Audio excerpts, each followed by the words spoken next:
Yep. Now they are escalating. Oh, that's a kettle. That's a kettle going on. We're live? They're kettling. Live? All right. Welcome back, everybody. JT Cestkowski for Status Coup here outside of the Broadview, Illinois ICE detention facility, where a second arrest of a protester just occurred right where I'm standing. Just a couple of feet behind me, there was a woman here holding a sign on this side of the street, just standing there holding it. Sheriff's deputies approached her because protesting is only allowed on that side of the street.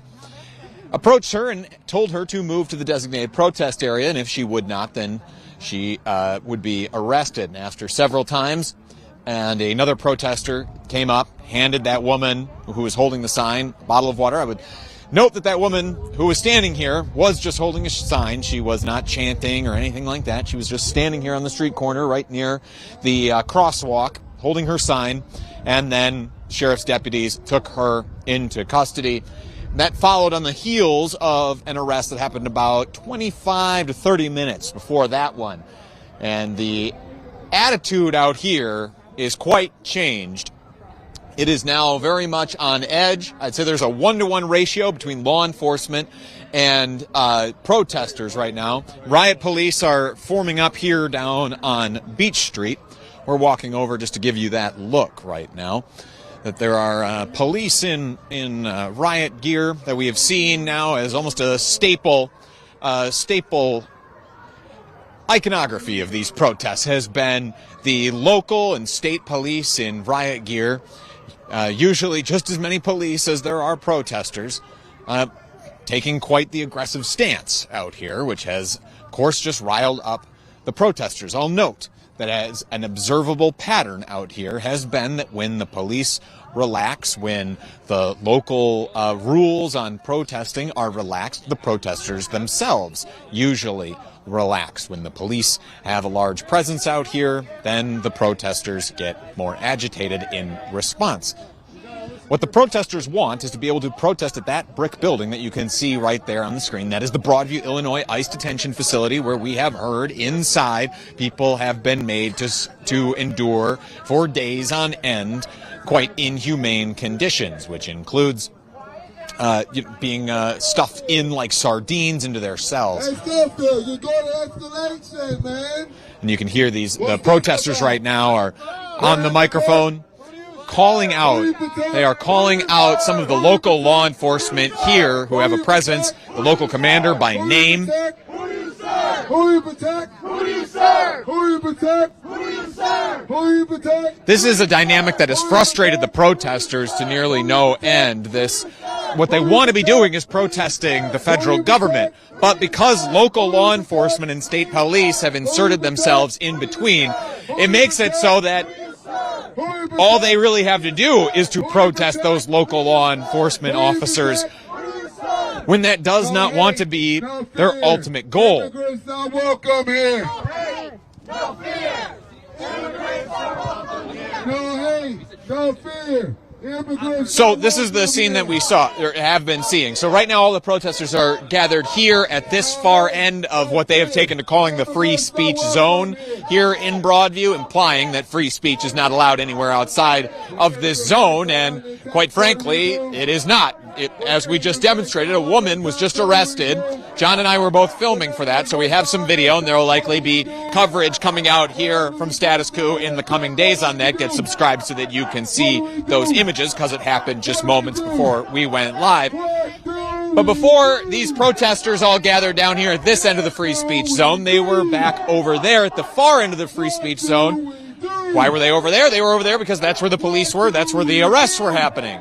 These protesters are looking to express themselves, express how frustrated they are by the Trump administration disappearing people off of their streets, holding them inside that facility. That's what they ultimately want to protest. Instead, they are left just directing their anger at these police officers because they are being held so far back from the ultimate eye of their ire. And you can see out there those, we were just showing you those law enforcement officers out there who are in the full shields, police emblazoned across their chests. They've got a number of, they're decked out in body armor. They've got body cameras on. It looks like at least a few of them are recording. I'm going to get in here, John, just so we can listen in a little bit on what they're yelling.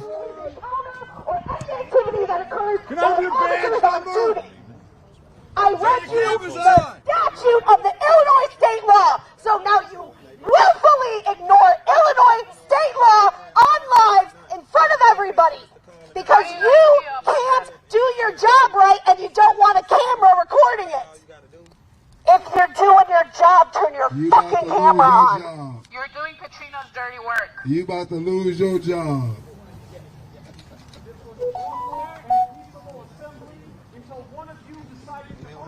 For these police, like random people just like us, but they got up and go to work like most of us do. Make up a bunch of laws that don't exist. It's not perfect. Oh, what you're saying? We're just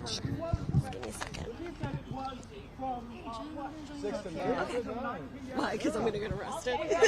Multiple fucking times. This is all the fault of one of your officers. All right, so I just got a protester who was just there on the bullhorn that you were just listening in on, the message that she was yelling. Oh, Status Coup. I love you. Well, thank you very much. You have me at a disadvantage, though. Can I get your name, please? So my name is Jen. My @ on Instagram is @JennsMad, JennsMad. Jen, always plugging it. Okay. You know what? I actually read this stuff and I try and break it down in a way that people can understand because it is purposefully opaque to read these statutes. I was reading the Judge Cummings order today and I had to literally look at 4 different statutes to try and figure out what the government's argument was. Understood. Well, okay. So you were just shouting out here at the police that we see gathered out here. Can you walk through again just what you were saying and why you felt compelled to say it? Okay, so here's the deal. As of January 2025, all Illinois law enforcement is required to have a body cam active and recording when they are participating in law enforcement activity. It is... Just because I always bring the receipts. Why are we doing this? We're in a designated It is 50 ILCS 706/10-20.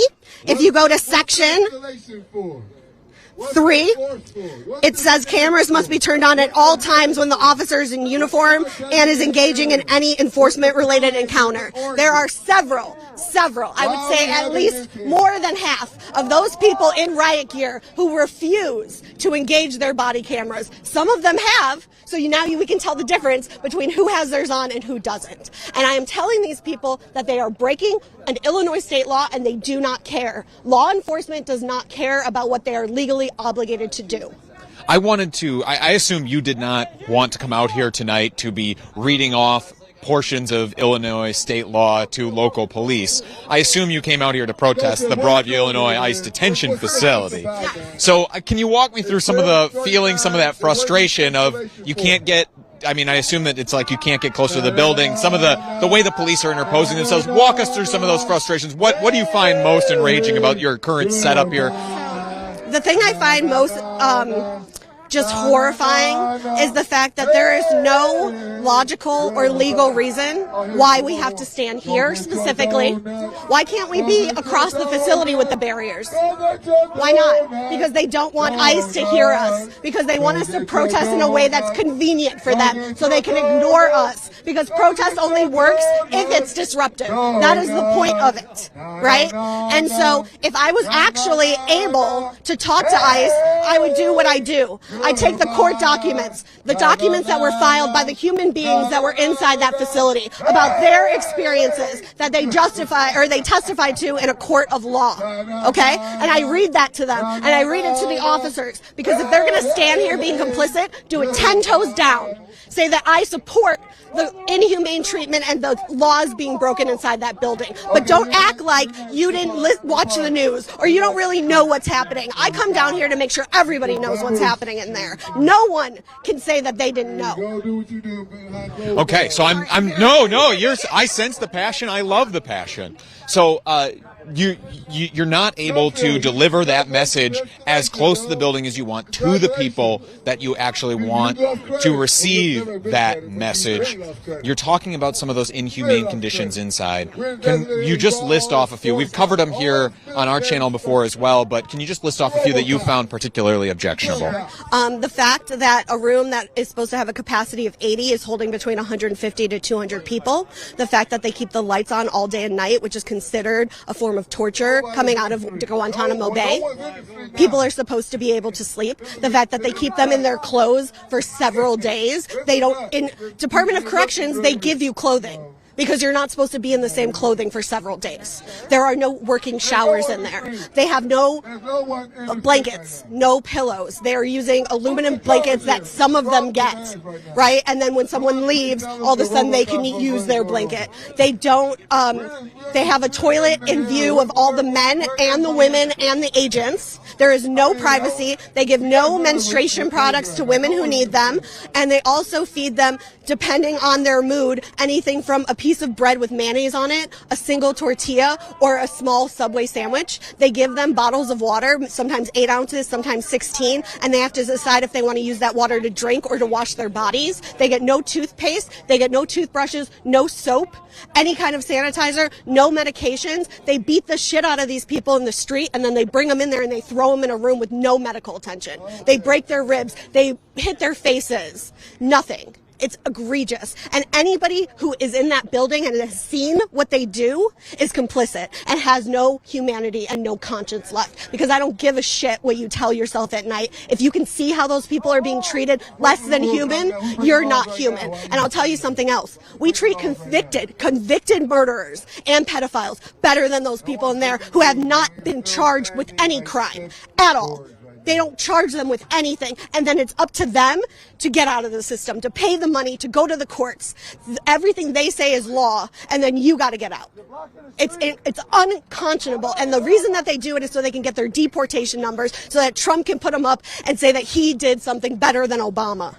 Yeah, and that passion that you're feeling there, that is what the protesters have again and again told us, that the message that they want to be delivering, and yet they don't feel that they can adequately do so because, as you just so eloquently explained, they're being held here inside of a free speech zone, as the protesters have taken to calling them, implying that the rest of Broadview, Illinois prohibits free speech, which in effect it does. We just watched a woman across the street, just for holding the sign, simple action, get arrested. Can I tell you something too? The arrests that they're doing of the people in the street are against the rules. It's against Illinois demonstration actions, and it's against the July 2025 Know Your Rights pamphlet that Kwame Raoul, the Illinois Attorney General, put out. He said that public places are sidewalks, parks, and roadways. If an officer asks you to leave the roadway, it can only be because you are obstructing or there is a safety concern. Take a look over there. This entire street is blocked off. Every traffic that comes through here has to wait until they clear it. So why can't we go in the street? Why do we get arrested for going in the street? That is a public space. And according to our Illinois Constitution, we have every right to stand there as long as we are not impeding traffic or have a safety concern. They make up the rules every single day. They choose what to enforce and they choose not to. And they are the ones that are firing up the tension, because I'll tell you something. If they gave us actual rules that they applied consistently, then at least we would know what to follow. They don't. They decide, oh, I want to take that person. Oh, I don't want to take that person. And I gotta say, just as a journalist, this is intensely frustrating, not only because infringement of the First Amendment, which is what my entire career is based on, but also because I come down here to get the story from these protesters about why they want to protest. And yet, I believe that probably every interview we do tonight will probably go something like this. We'll try to steer it towards what's happening inside, but you're gonna want to talk about how your fellow protesters are being, silenced, being arrested. They're the ones brutalizing us. They're the ones who are beating us and arresting us for no reason. I read the law to the sergeant over here, and he said, well, that's a matter for the courts to decide. So I have to file a lawsuit with my own money to get you to follow the law that you're supposed to be enforcing. Tell me how that makes sense. Tell me how that's in the spirit of the letter of the law in this country. It's not. But cops have gotten away with it for so long, being able to apply the law at their discretion and not hold themselves accountable. I was talking to Sheriff Hart over there. He was telling a person he was going to arrest him, and I told him to put his body camera on, and he shook his head at me and refused. All of the people around him, all of his sheriffs had their body cameras on. Not one person stepped up and told him that he should turn his body camera on. It's disgraceful, and they are complicit, and they make things more heated around here. And that's the core issue right there. Right? We were talking about the truly abhorrent conditions that the people inside this building testified to in a court of law of what they are experiencing. And now we're devoting more and more time to how the local police are conducting themselves rather than how the federal government is conducting themselves. On ICE that I want to share with people. And yet I can't even get into the fact that being unlawfully present is a civil offense that has no criminal charges, not a misdemeanor, it's not a felony, and that in order to charge them with a misdemeanor, they have to have proof that the person illegally entered the country, which most of the times you don't have because 40% of the people here came on visas and overstayed. So they don't apply under that. Second of all, that law has a 5-year statute of limitation. So for the people who've been here for 20 years, there's no way they could charge them with that misdemeanor. There's no way, which means that they are civilly being held and their punishment is just deportation. That's it. It's not like they get thrown in jail and then deported just for unlawfully being here. And then people want to say, oh, well, they can just go out and come back in. They can't come back for 10 years. They lose their house, their family, their business. Then they go to a country they haven't been to in 20 years where they have no business, no contacts, don't know where their next meal is coming from. We put fucking murderers in jail and we give them 3 hots and a cot. Come on. We're going to treat these people who've been paying taxes and contributing, and we're going to just throw them out on their ass for 10 years and say, try again? It's unconscionable. You take the money that we're giving ICE, you cut it in fourths. You use 3/4 of it to give everybody amnesty, to make the immigration process free and quick. You get these people, you check out who they are. If they're not criminals, why can't they be in this country legally? Because we make money off of them not being legal. We get to pay them lower wages. We like the fact that they're not legal because they can't exercise their rights like the rest of us can. So I want to talk about some of the current events here. We just referenced all of those abhorrent conditions inside. But a federal judge has ruled, apparently it takes a federal judge's ruling, that the people inside need to be given food, need to be given access to the cots. court needs to tell them that. Yeah, exactly. Disgusting. So the courts are, trying to step in, trying to make some progress out here. We just heard that about 615 of these people who have been detained without warrants, by the way, detained without warrants, 4 days, held in this opaque immigration system, need to at least be given the opportunity to bond out. And we have seen that Gregory Bavino, the Border Patrol commander, who was, up until very recently, in charge of immigration enforcement here in the Chicagoland area, has left, and he has gone to Charlotte. Terrorize North Carolina now? Yes, correct. Because he's afraid of the cold, because he's a little bitch. Little bitch Bavino can't handle a fucking snowstorm. So with all of that, are you at all hopeful about the future? All right. Let me break it down. Number one, if those conditions in there, if they believe them, they should have shut that shit down and let them refigure out their shit. They are obviously not able to comply with the law or the DHS guidelines, and so you shut down a facility. They shut down that fucking jail in New York City when they were where fucking Jeffrey Epstein died because they couldn't keep their shit together. If you can't give people what they need for how you're going to keep them, then you fix your shit. It's not up to the courts to tell you what to do. It's not up to them to tell you, oh, you have a month to give people bed and food. I'm sorry. What the fuck is that? Okay? And then also 615 people in the Judge Cumming order are said to have been warrantlessly arrested wrongfully, which means that they kidnapped and terrorized hundreds of people for no reason. They had no legal reason to take those people. So the fact that they've been shown multiple times to be on the wrong side of the law should be the reason why that place is shut down for the interim until they can get their shit together. You just referenced in there like Jeffrey Epstein's jail in New York. York. No. It kind of gave me an opening of something that I wanted to explore out here with protesters, another theme, which is all of this pain and suffering that we have referenced here in Chicago. And we haven't even really talked about what those abductions actually do to people, do like the knock-on effects due to these communities, due to these families. Who knows who's trafficking these fucking people? Because they're so obsessed with paperwork, they don't do their own paperwork. They don't put people in the ICE system to be found. People disappear. And where are those human beings going? Are they being sold to people to do labor for them for free? Who knows? We don't know because they don't fucking do their paperwork because they're so lazy. They're also so lazy, they can't even do an investigation to find somebody who actually has a criminal record. Right, and we just noted that, hey, make my job easy if you interview yourself. Those 615 folks who were just given the opportunity to bond out. The Trump administration was given an opportunity by that federal judge who made that order to demonstrate if any of that group or how many of that group would pose a safety risk to the public. And those folks, anyone who was a safety risk, could continue to be held. But out of that group of 615, the Trump administration has every incentive here to try and label as many. 650? Yeah. No, it's 15. Yeah, 615. 15. Yeah, it's 615. Yeah, 1-5. And also, can I just say, the government's argument was that they should be able to keep everybody in there because of a law, which I went to go read, right? Which basically says they're putting everyone who doesn't have a criminal record as an asylum seeker. And saying that they have the right by law to keep all asylum seekers in detention until they have their cases, which means that they're saying people who've been here for 20 years are asylum seekers. And then they get to determine whether their asylum application actually is valid. So they could just say no. They could just say no at their whim because they do whatever they want and they try and use the law to defend them when it works for them and then they ignore it when it doesn't.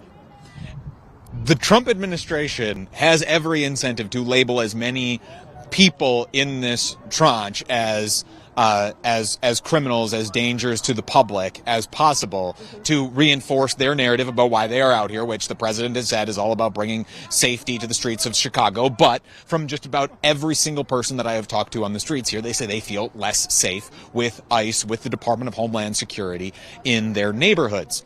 The Trump administration, out of that group of 615, was only able to identify 16 who had any kind of criminal record that might justify being continuously held. So 599 people who are now going to be given the opportunity to bond out, held on warrantless arrest, profiled because of the color of their skin, the neighborhood they happen to be standing in, or the job that they happen to be doing. Did you see that ProPublica article? Sorry. Yes, we're going to get to all of that. We're going to get to all of that. We're going to get to all of that. Can I just... Sorry, God gave me a big mouth, so I'm sorry. Hey, I'd rather it be this than me having to pull everything out of you. But we went on this whole tangent because I wanted to set up Epstein, which was all of this pain and suffering, all of these communities that are being harmed, all of those people who are being held that now, thankfully, giving the opportunity to be bonded out. To what extent is all that pain and suffering, to your mind, a distraction from things like Jeffrey Epstein for the president? Well, he's trying to bomb Venezuela now. He will do anything. He is a cornered rat, right? He will do anything to distract, and he doesn't care who gets hurt. He took 43 million people's food away to prove a point because he wanted to win a negotiation. He doesn't care about human beings. He cares about himself, number one. So yes, anything that gets the heat off of him, anything that gets, and that's why I'm so mad at corporate media, anything that gets them to follow the ball, he'll insult journalism so then they'll all talk about how they're being persecuted by him. He will do anything he can to be able to run the game on the government, take as much money as he possibly can, fill his pockets, hide it, make all of his fucking donors happy. Because he doesn't give a shit about a human being. He doesn't care. He allegedly, he was found civilly liable for raping a woman. He allegedly is in all of these articles talking about how, little girls and how he knew. In a 2022 article, he says him and Jeff Epstein have beautiful women and most of them are young. I mean, this man has always been disgusting. But his supporters don't care because he makes them feel good about themselves. He feeds them the lies that make them feel like they have an explanation for what's going on in the world. How does it make you feel as someone presumably from the Chicagoland area? Fifth generation. Fifth generation Chicagoland resident. So, Chicago resident. Okay, let me be sure to give you your full credit. So how does it make you feel as someone from Chicago that all this pain and suffering inflicted on your community is just a distraction? Well, it's disgusting. Our city, as beautiful as it is, has such a horrible, racist, segregationist past. There has been so much intentional disinvestment in education and opportunity to create centers where you can then take people away from their families and lock them in prison and do a loophole on the 13th Amendment and use their prison for private prison labor for pennies on the dollar. They use these neighborhoods as revenue sucks. And then they leave them to fend for themselves and then point to them and tell them they're violent. They're trying to do the same thing to this community. They completely decimated Little Village, which is the second largest shopping district in the whole city of Chicago. 75th and South Shore. They took all those people, claimed 37 of them were Tren de Aragua. Well, it turns out from ProPublica, which we'll talk about, most of them weren't even charged with anything. They terrorized those children in that building. They terrorized all the people that they zip-tied, that they stole. For no reason. For no reason. And now we have to pick up the pieces. We have to reinvest in these communities. We have to make sure that everything doesn't fall to shit now in crime. You know, crime calls are down 21% in Little Village. There are people being robbed, raped, domestic violence situations, and they're too scared to call the cops because they think they're going to be taken away to places like this. It's unconscionable. It's despicable. There is no way, but there is no one who can tell me anything I say is not factually correct. They can say anything they want, it's a lie, whatever. Look it up. Everything I say is based on actual, documented, factual proof in statutes, in judges' orders. I read because I want to know what the truth is. And thank you for illuminating us for as long as you did there. I've got to start explaining some of those stories that you were already setting up. I appreciate it. Thank you very much. Well, I appreciate the time. If I see you out here again, I'm always wanting to talk to you. So. Lovely. Okay, good to know. All right. Well, okay, so we have been live for a little while now, but because we started with that so much activity and we had such a fiery interview there, there's a lot that I haven't gotten to set you up with about some of the current events that we have been tracking here in Chicago and across the country.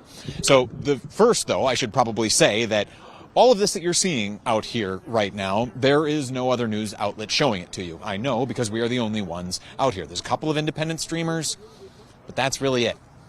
Otherwise, in terms of national media outlets, it is just us.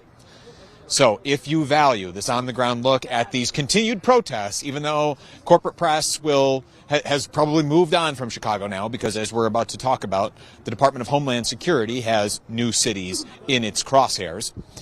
As the corporate media moves on here from Chicago, these demonstrations continue. The people being held inside that building continue to be held there, many of them, even if some are given the opportunity to bond out. And ICE raids continue here. The suffering continues. Just because a lot of the cameras leave doesn't mean that the suffering stops. Out of sight, out of mind. And we're trying to keep things in the public view. If that's a mission that you agree with, statuscoup.com/join, $5 a month to become a member, 16 cents a day. Keeps John and I here on the ground. We've been here for about 2 months now. Spent $13,000+ to do it. And we are eternally grateful to all of our members. So if you can, statuscoup.com/join, we would be eternally grateful. So some of these stories that we have been tracking out here. First is, about a month ago now, maybe a little over, the Department of Homeland Security launched a large raid of an apartment complex in the South Shore neighborhood of Chicago. They cleared out an entire apartment building, brought everyone who was inside outside, zip-tied children, held people outside in the dark, many in various states of undress, for hours, as they were allegedly attempting to take down a Tren de Aragua gang or group that was inside of that building. ProPublica is now reporting that whole raid, which garnered a lot of attention because the Department of Homeland Security had cameras along for the ride that they used to produce some of their high-profile propaganda that they have been putting out on all of their social media channels, that entire operation yielded 0 charges. None. So if you recall that operation and all the headlines it got and all the visuals that accompanied it, all the propaganda that DHS was able to produce, no one was charged. No one. ProPublica is now also reporting, because they are doing some impressive journalism there, credit where credit is due. ProPublica is also reporting that Kristi Noem, who is the secretary in charge of the Department of Homeland Security, has been funneling cash, some $220 million, to some of her closest associates through an advertising campaign that benefits the Department of Homeland Security. This advertising campaign was undertaken under DHS's ballooning budget as it carries out this deportation agenda. And as that agenda carries forward, all of its budgets are swelling, including its advertising budget, which has nearly tripled, according to the reporting. All of that money is being sent to just a few Republican ad companies. And one of those is closely linked to the Department of Homeland Security's spokesperson's husband. Kristi Noem funneling all this money into her hangers-on. The corruption inherent in this administration, inherent in what is happening in places like Chicago, where, we just referenced, those cameras have been along for the ride, along with these Border Patrol agents and along with these ICE officers, carrying out all of these raids so that they can mug for the camera, produce propaganda, enrich the people in Donald Trump's orbit and in Kristi Noem's orbit, and in the process, so many families and communities are harmed here. All right. So we are going to try and find another interview here, and then I will be right back.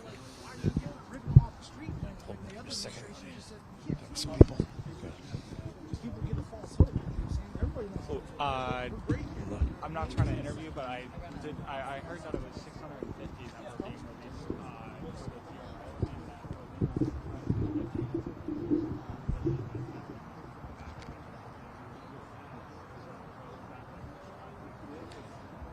Alright guys, don't forget, smash that like button, share this live stream. It is here, local time, it is 10 after 5. Curfew is, well, the protesters usually get pushed out of here around 6. That's when the protest hours are over. So a couple more minutes, and I'm sure we'll see some police activity preparing to push protesters out of this the zone here. JT is grabbing another person to interview. He'll be right back.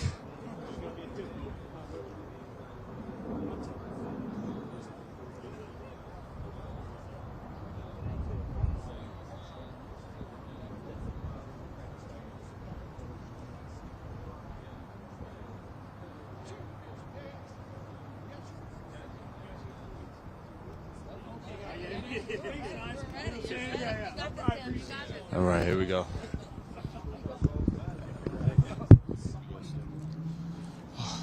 Right. So Tim, I'm going to have you stand here just so your face gets in the light a little bit, so that folks at home can see you. So I'm going to stand like this. You stay exactly like how you are. We want you cheating out to the camera a little bit. So if I could have you start just by spell your name for me, please. Timothy, Timothy, Carroll, Carroll. Do you like to be called Tim or Timothy? Tim. Tim. All right. So Tim, is this your first time out at Broadview, or have you been out here before? No, I've been out here a couple times. A couple times. Yep. So what's the message that you're hoping to deliver those times that you do come out here? Well, the news is very confusing. You see plenty of things, stuff like that don't add up. You know what I mean? You get a very mixed message when you're watching legacy media, and you don't really know what's true until you come down here and you witness it for yourself. You know what I mean?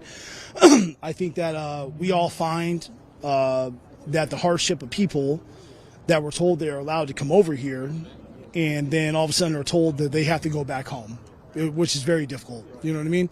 And I was a Republican for so long. I voted for Trump. But then when you see people getting yanked off the street and then brought to a place like this, which whatever conditions they may be, or a judge came over and they looked at it, but then you have to do a 30-day review over it, and why they wouldn't shut it down is pretty atrocious, really, when you think about it. You know what I mean? Everybody has a right to travel. Everybody has a right to go to different countries. And if one administration says, we're going to allow you guys to come in and be a part of this country, we're going to give you money, we're going to do all these things, and then the next administration comes in and says, we're not going to allow you to do any of that, it's like the country's always divided. You know what I mean? It's like nobody ever came together and said, well, what about the people that are coming over here? You know what I mean? What about them? You know what I'm saying? What about their rights to travel, their rights to come get a better life? And then to turn around and say, we're just going to exit all that. We don't care. We don't care anymore. You know what I mean? The left and the right is a ridiculous notion and stuff like that. And unfortunately, if you vote left and then you go right, you know what I mean? All it does is causes strife in between people that are probably in the middle, that just want everybody to have an equal opportunity to live here. You know what I mean? And that's what you see right now and stuff like that. Because all those people in there, despite whether they say illegal, but the only thing they did was they didn't really follow the previous administration's right to come over through the border, but the previous administration said it was okay for you to come over to the border. So what law did they break? They didn't break one. You know what I mean? So why all of a sudden now is the law that you did break? You know, if you're not coming out here to get a perspective, and you're either whether you're left or you're right, if you're not coming out here to get a perspective, you're not coming out here to see what people are trying to fight for, you're never really going to know. You know, because everything you watch on the news, everything you see on the news is all either right or it's left. It's never in the middle. And what their goal is to divide us. The government's goal is to divide us and say that we shouldn't come together, because if we come together, we are very strong, and then we can go against the government. You know what I mean? The government's always going to be our enemy. You know what I mean? The people are the power. We're the power every day. And unfortunately, stuff like that, when you see things like this happening, police people gathering right now, police people gathering to come over here and subdue, pursue, yank people off the streets that we pay for. Our taxes pay for all this. You know what I mean? It's not them. They don't pay for it. We pay for all their shit. You know what I mean? And it's just a ridiculous idea. It's a ridiculous notion to think that we don't have a voice. I want you to walk me through your story a little bit, because you referenced being a Trump voter at one point in your life. When was that, and how do you go from Trump voter to someone who was out here protesting really on the front lines against what the Trump administration's marquee policy? Well, it's very simple and stuff like that. When you see them recruiting the federal government when they say they need to protect a federal building, but going out onto the streets to yank people off the streets, it stops becoming about the people and becoming about authoritism. You know what I mean? We're like, okay, these people right here are our enemy. We're labeling them as our enemy, but they haven't really done anything wrong, but other than crossing a border that we made up. This is the invisible border right here. You know what I mean? None of us own it. You know what I mean? Everybody here is an immigrant. You know what I mean? It's not like it's set in stone and stuff like that you can't travel around the world just because one nation owns it. It's a ridiculous notion. You know what I mean? It's a ridiculous notion to say I can't try to do a better life. The laws that America has set is unrealistic, and they've had so many years to change it, both sides, left and right, to say that we're going to give other people a better chance to come over here to America, which is the greatest country in the world. We're going to give them an opportunity, and then ruin their opportunity to do so. All these people over here, because Biden said they'd come over. Now all of a sudden Trump says they can't be here. You know what I mean? It's not really equal. You know what I mean? At that point, you know, does that make sense? You know what I mean? I'm following what you're saying. I'm curious about your reaction to what you've been seeing here in the Chicagoland area. Like when you see people being abducted emotionally, what's going through your mind? Well, because they do it so aggressively. You know what I mean? If you're going into a neighborhood, unfortunately, where Brandon Johnson has left the immigrants to go into poorer, blacker neighborhoods, you know what I mean? Because everybody says like the white neighborhoods are better. Well, that's by design, because Brandon Johnson turned around and sent all those illegal immigrants, stuff like that. You know, what they call them illegal immigrants, but they're just immigrants. They're just people. You know what I mean? And they put them all in the poor neighborhoods. They didn't put them all in the rich white neighborhoods. I don't see that in my neighborhood. You know what I mean? They stuck them there to do that purposely. You know what I mean? The system itself is what's broken. You know what I'm saying? And if you're going to adopt an idea that immigrants are people, they have the right to be here, then you have to give them all the equal opportunity and not put them all on the street and put them in homeless shelters and stuff like that, and not give them an opportunity to survive. You need a plan. You know what I mean? And then all of a sudden to say that we're going to yank that plan out from underneath their feet just because someone new got voted in is absurd. It's just absurd, you know? So I don't know if that makes sense, but that's the way I look at it, the way I see it. You know what I mean? A country divided. One says yes, the other one says no, and then we're just going to destroy people's lives. That's the way it looks like to me. All of this pain and suffering that we're seeing out here in Chicago as these people are being yanked off the streets, families torn apart, everything that you're seeing out here in terms of the way the police are conducting themselves. I'm just really curious for your perspective as a voter. The president's under a lot of heat right now. The economy isn't doing as well as he had promised it would be under him. He's facing quite a bit of pressure in terms of the Epstein files right now. Do you see what's happening out here in Chicago as a distraction from that? And how does it make you feel to think of your city as a distraction? Well, I kind of feel stuff like that with the Epstein stuff is that it's another thing for the Democrats to say, like, hey, look at this, don't look at the government shutdown. And then I kind of feel and stuff like that where Trump says, look at all the people we're arresting and look at all the illegal people that were getting off the street. Look at all the criminals we're getting off the street when half of them aren't criminals. I think it's like inner fighting with them. You know what I mean? Where everybody always wants to go lean to one side, lean to the left, lean to the right. But the problem is both. It's both sides. If they were going to come together for the American people, they would say, don't reward somebody that was involved in Epstein, even, no matter what year it was or when he was elected, doesn't matter. You know what I mean? The guy was already known to be a child predator. You know what I mean? It was known. It was well known. You know what I'm saying? Outside of the whole entire Hollywood society, everybody knew it. You know what I mean? And then also to have the same thing where you're like, with what Biden is that we're not going to do anything on it. They had the Epstein files for a very long time. They never released them. You know what I mean? That was all sitting inside Biden's department, Biden's DOJ, and they come up with the next fanatical thing to keep on putting onto the American people to say, hey, look at this. Don't look at this. It's both sides. Both sides do it. And that's what's atrocious about it. Of course, well, you see all these people out here, everybody that I've talked to out here and everything like that, none of them are left or none of them are right. You know what I mean? All of them equally believe in human rights. Human rights has nothing to do with the left or right. It's just human rights. You know what I mean? And that's what's so confounding to them, because like each one of them want to grab a hold of the idea to say, oh, this is our idea. And then the right says, oh, this is our idea. And the left says, oh, this is our idea. It's not. It's just individual people saying this ain't right. This ain't correct. You know what I mean?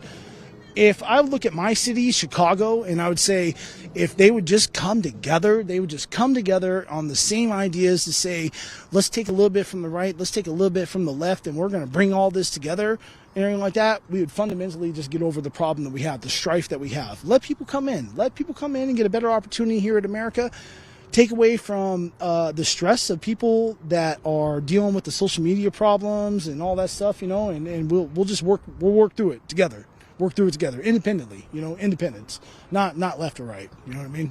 Tim, you were standing in a group of 3 people there, and I kind of promised each of them that I would cycle through you guys. No. But I wanted to give you the opportunity. Is there anything else you want to say that I haven't given you the opportunity to? I love everybody here, and I think that I support everything that they're doing because that they're out here, they're preaching their voice, they're preaching the way that they feel that things need to be happening inside of America. Each one of them have the right to do it. Nobody deserves to be oppressed. We don't deserve to see, if you point your camera right there, you see all that right there? See all that police shit right there and everything like that? That's escalation. That's called escalation. And we have every right to be here. We paid for this. We paid for the streets. We paid for the sidewalks. We paid for the grass. Everything they have, we've paid for. You know what I mean? So we have a right to be here. That's all I got to say. Thank you very much, Tim. I appreciate the time. Yep, thank you. Appreciate the time. Yep. All right, so again, another voice out here clearly identifying some issues, the basic needs, the basic human decency, human rights as a theme out here, but also someone who voted for this administration, voted for what is happening here, and now taking the time to stand up against what they see as abuses against those human rights. But that's not the only voice that we're going to hear from tonight. I've got a couple of more people who I said that I would talk to, so I'm going to go grab one of those really quick.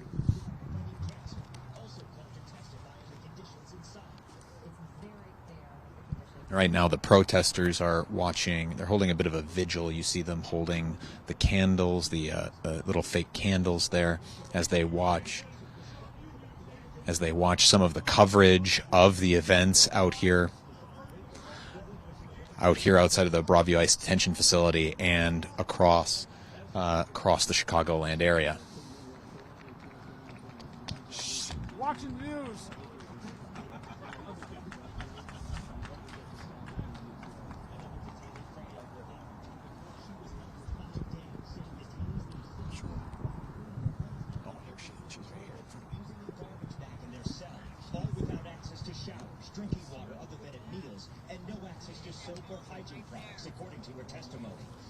Speaking from Honduras, said she was lied to by an immigration agent and was told if she didn't sign deportation. Please don't start arguing with me. The answer is no.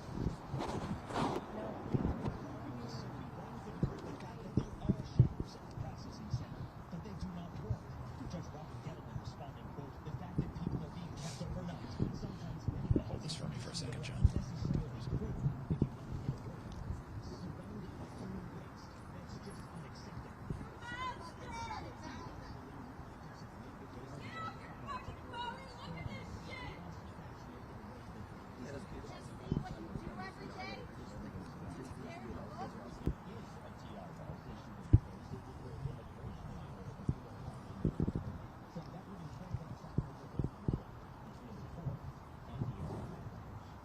Detains you, but you're a U.S. citizen, here's exactly what to say and do so you get released fast.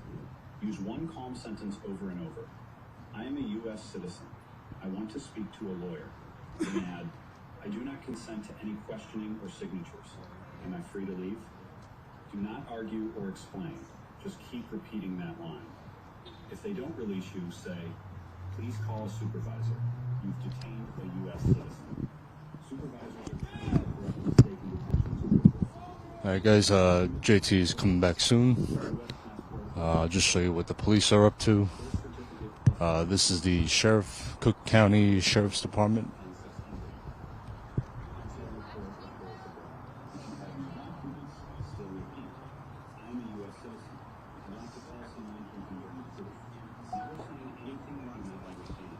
Just standing around, waiting for 6 o'clock to come around.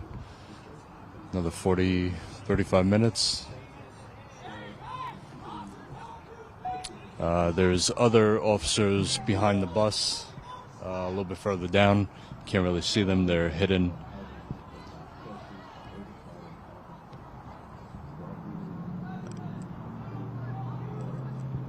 I believe those are the mobile field unit, which is kind of a mix of different departments. Okay, here's JT. Thanks for holding down the fort, John. Yeah, absolutely.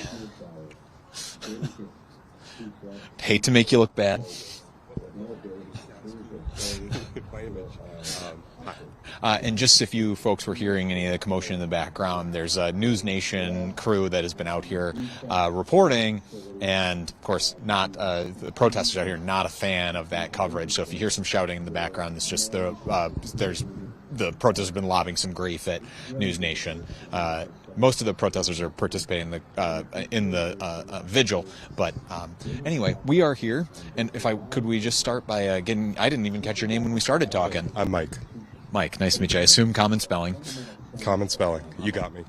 Yeah. So, Mike, you referenced not your first time out here. How long have you been coming out to these protests? I think it's like 7 weeks. So since Operation Midway Blitz, I started coming on the weekends, and then when there was a humanitarian aid tent, I worked that tent, slept in it, and so many days in a row. And if I'm not here, I'm usually doing something trying to help here.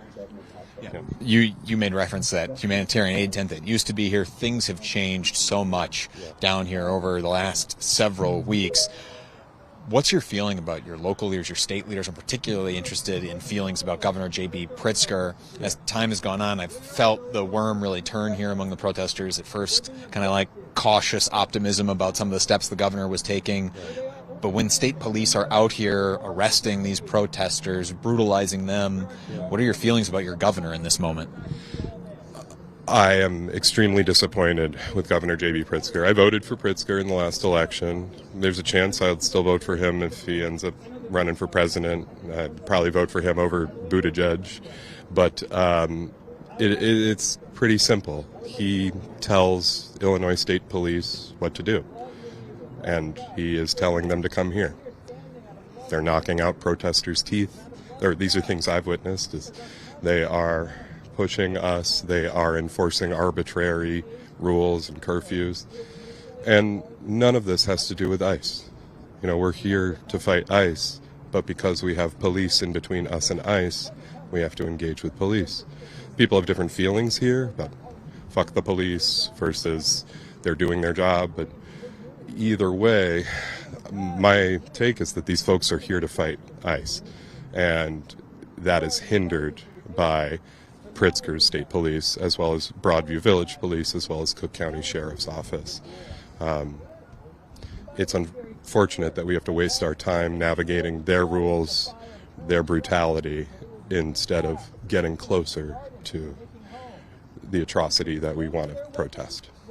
Yeah, and let's talk about that atrocity, as you put it. I don't want to get too bogged down in the minutia of what's going on out here when there are some real horrors that have happened either inside that building behind us or facilitated by its existence out here. What's the message that you came to deliver out here? Like, what is the end that you want to see achieved as a result of these continued demonstrations?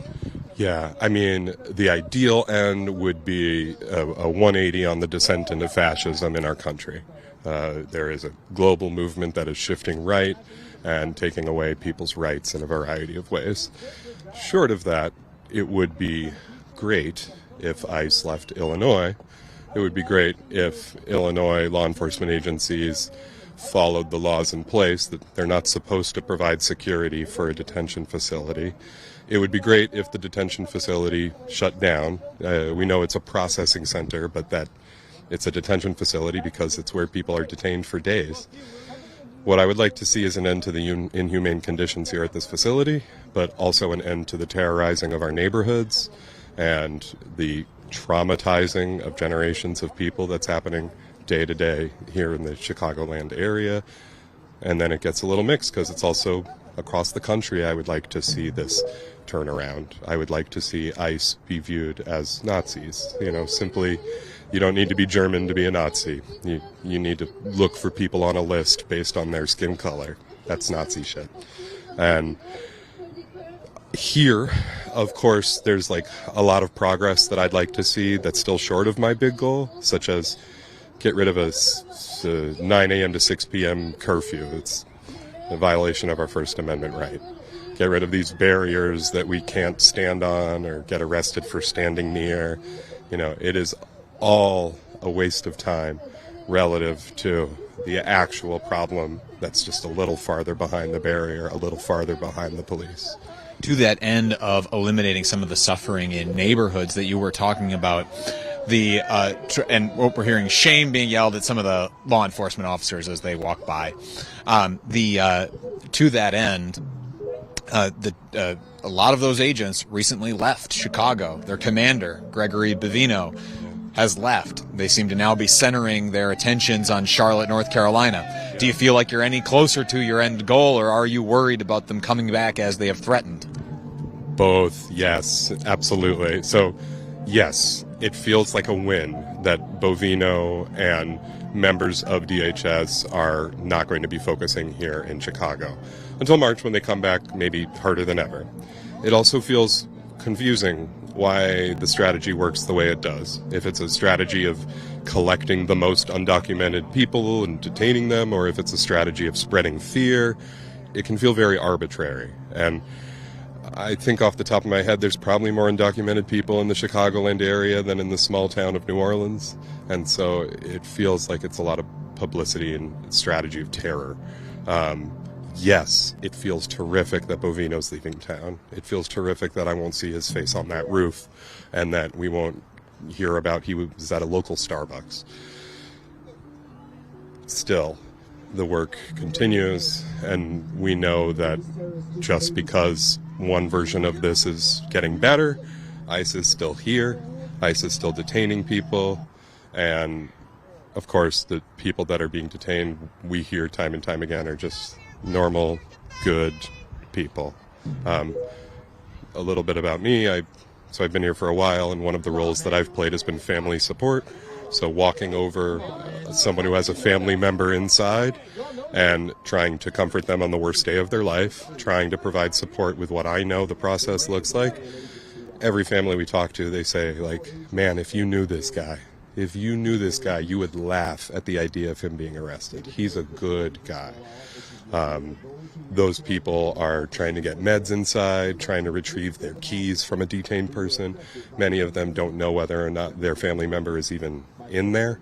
And there is no government equivalent for, like, me standing there trying to be nice. There's people show up to this space covered in militarized police, and they don't know that they should try to talk to them, to ask for an A number, deliver the loved one's name, and get the information they're looking for. What they see is a police state, and they're already likely having the worst day of their life, not knowing where their loved one is, not knowing if they're safe. You do a good job there centering the pain that these families are feeling out here.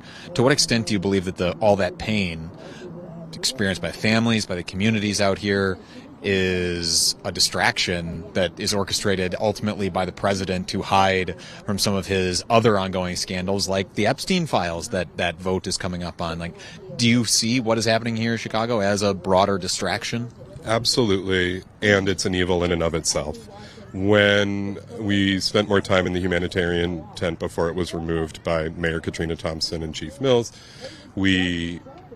around 10, 11 a.m. every morning, they would drive a van with untinted windows with detainees that would show their cuffs as they drove by. They don't have to drive that way. There's a whole driveway over here. They've blocked it off. Protesters aren't over here.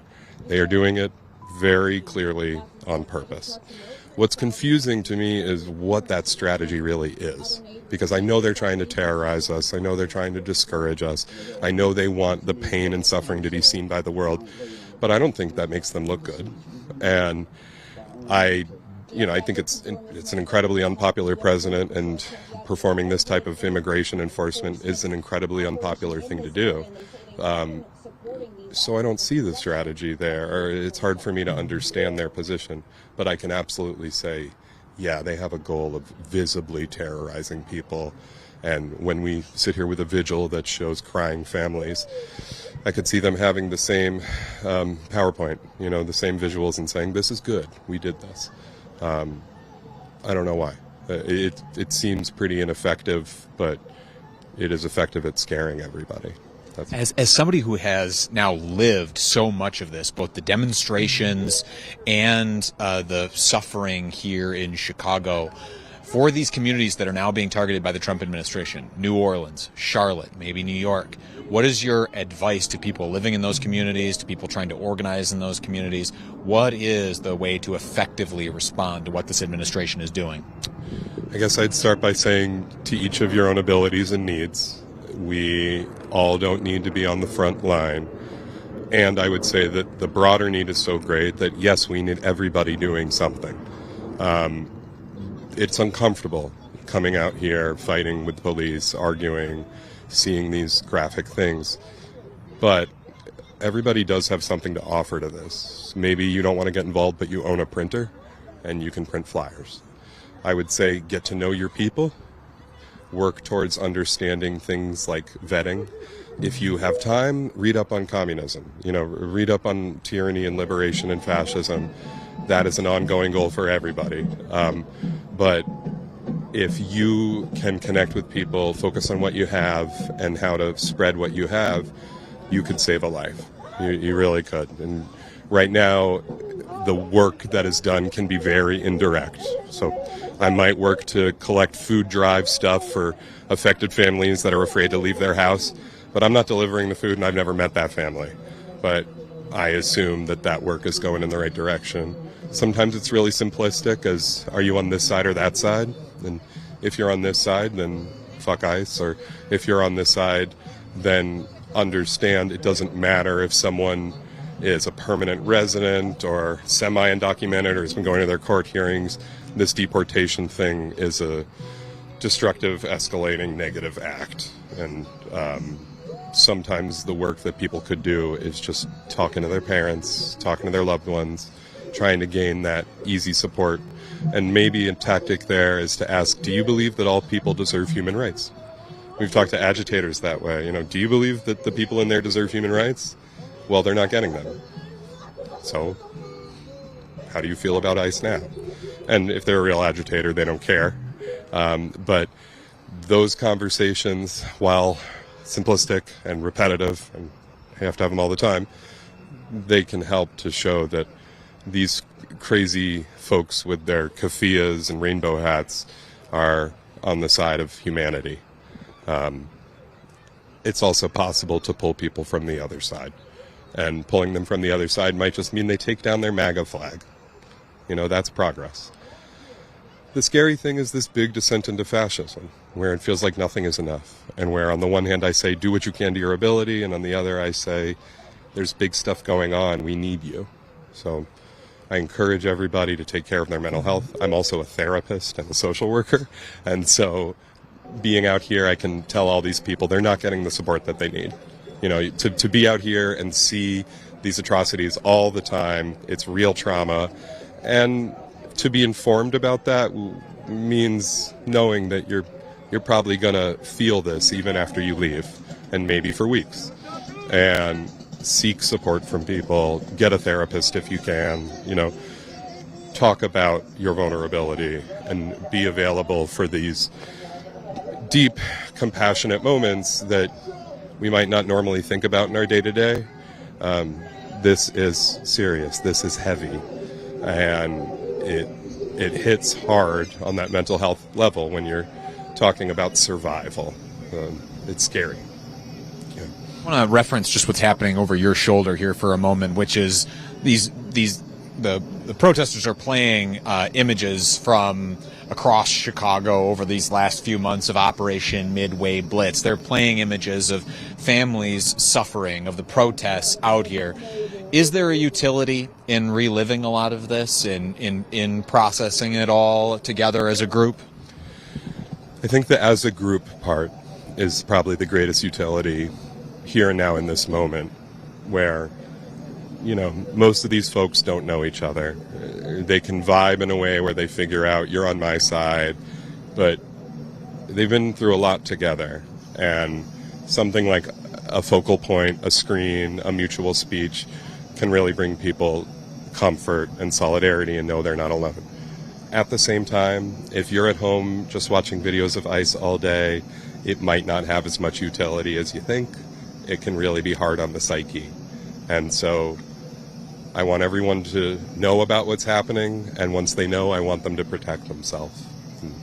And I think the other word you use there is utility, and I think that it really hits on it, where yes, I want everyone to be informed, but there might not necessarily be utility in putting your whole mind and body on the line all the time.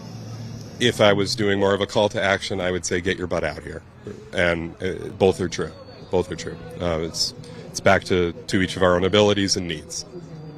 I want to close out here with getting your reaction to a couple of current events. Really, it's reporting that's coming out. First, from ProPublica, reporting on that raid in South Shore from several weeks ago where an entire apartment building was emptied out. ProPublica now reporting that resulted in no one being criminally charged. Just want to get your facial reaction to that.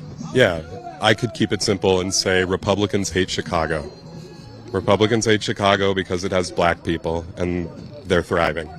And that raid was on a predominantly black and brown housing unit. My understanding is that the landlord there was eager to evict everybody and was not doing her part in ensuring a safe living space, and so she collaborated with the police to help with the raid. That raid involved children, naked children being removed from their home, being out on the street, and I just think we all knew it was a big waste of time. And I think that if it was on the north side in a white community, there would be different reactions. I think it would upset people more. But I think that is the Trump administration playing off of regular racism to ensure that we can marginalize people who don't have as much of a voice in society and terrorize them, and, you know, absolutely unnecessary act of terror that occurred at that apartment. Some like 70 people there, and there were like 30 arrests, and I don't want to get it wrong. Yeah, but it's not surprising to me to hear that there were no deportations resulting from that. Like, is that what you shared? Is that what you just said? By pro? Okay, yeah. It's just a way to fuck with Chicago and to fuck with Black and brown communities. Second piece is also reporting from ProPublica, which is that Secretary Kristi Noem, who's in charge of the Department of Homeland Security, ultimately overseeing everything that is happening out here in Chicago, and reportedly was the direct report for Gregory Bavino, who wasn't in charge here. All of this was going straight up the chain to the secretary, is that she has been enriching her friends, her hangers-on through advertising contracts that she is giving out, producing propaganda for the administration without going through the normal bidding process. When you hear that level of corruption being alleged by a very reputable news outlet, any surprise? I mean, what's your feelings there? Yeah, I can't give a clear answer. It's this mix of surprise and no surprise at all, right? Like, I certainly don't want to normalize these, regular corruption in our state that we can all see and all keep track of, that's out in public. But it's important to be outraged. And no, I'm not surprised, because personally I predict things getting worse. And I don't know if that's the case, but I want us to be prepared, not too surprised. What's worse look like to you? Yes. So I guess I heard that back in 2010 that someone was murdered here. This is another administration, but putting that aside, I think that we've already seen the suspension of people's rights. And just today we saw someone got arrested for demonstrating across the street. They say if you want to demonstrate, you have to be over here. I don't think that's how the First Amendment works.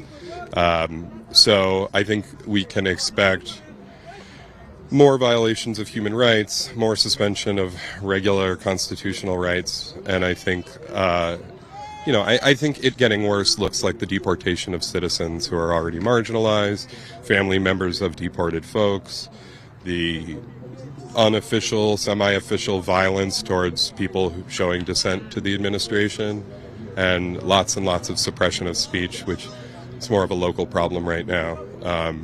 Just all the different ways that you can say, you can't stand here, you have to stand there. You can't have a tent, you have to have a table. You can't have a table, you have to go over here. It all just makes it so that we are neutered and disadvantaged in our fight against ICE.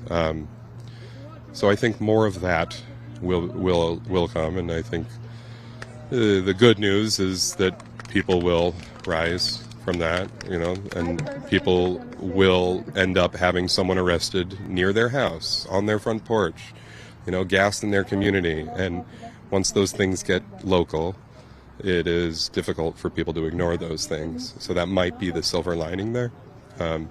But no, if we're bombing Venezuelan boats for no reason because they have oil in their country, I think that's a good sign that we will do more of the same. And it's not all new. It's just escalated.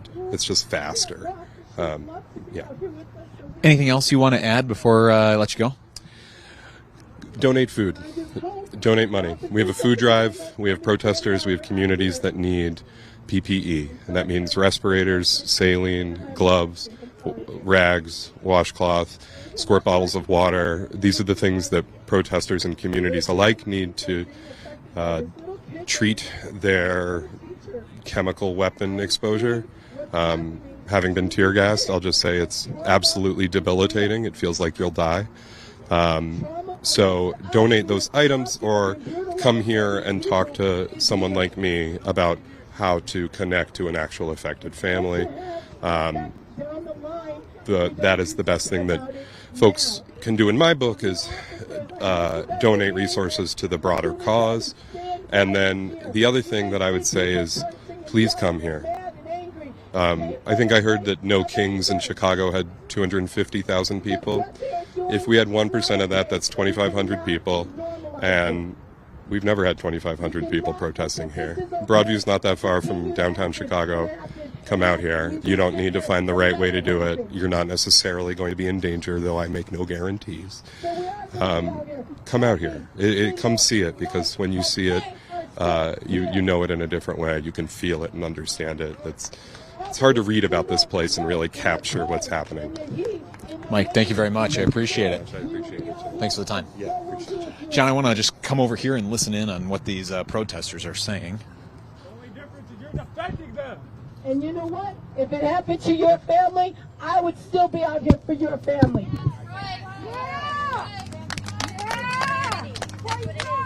We would all still be out here for your families. And I said this the other night, and I'm going to say it loud and I'm going to say it proud.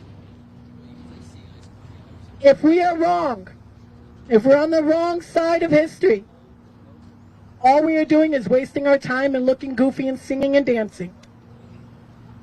But if they're wrong and they're protecting the wrong people, there's going to have dire consequences and people are going to get hurt. So if we're wrong, we just look goofy to you guys. We look silly. We look like agitators to you. But if you guys are on the wrong side of history, you will have consequences that will affect generations to come. We all have a line in the sand that we know when to draw. If I'm at my job, I know what the line in the sand is where I said, you know what, I got to throw my hands in the air, I can't do this anymore. What is your line in the sand, officers, right now? What is your line in the sand? How far is too far? Are you seeing what we're seeing? Are you seeing people getting their faces dragged against the cement? Are you seeing kids being dragged away from their parents? Are you seeing what we're seeing? Because I wonder where the line in the sand is for you, because we found our line. We found our line. We're crossing it. We're saying, you know what? Nope, not handling it, not doing it. Where's your line? And all of us have a story in what brought us here. Everyone's reason for coming here is all different, but the one thing that unites us is that we are fighting for humanity.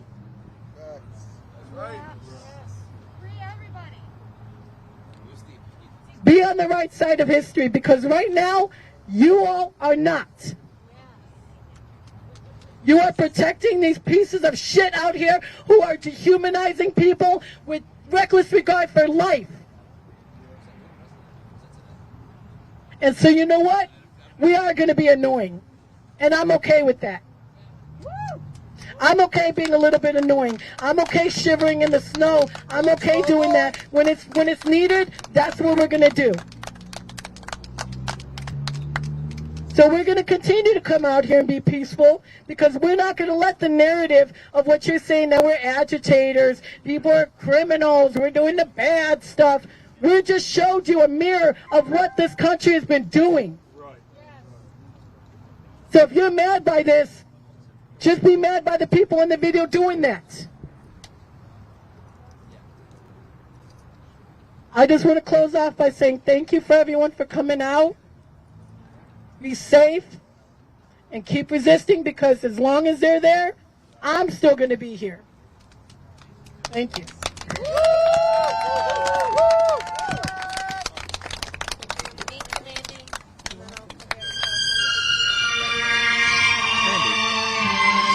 Would you mind if I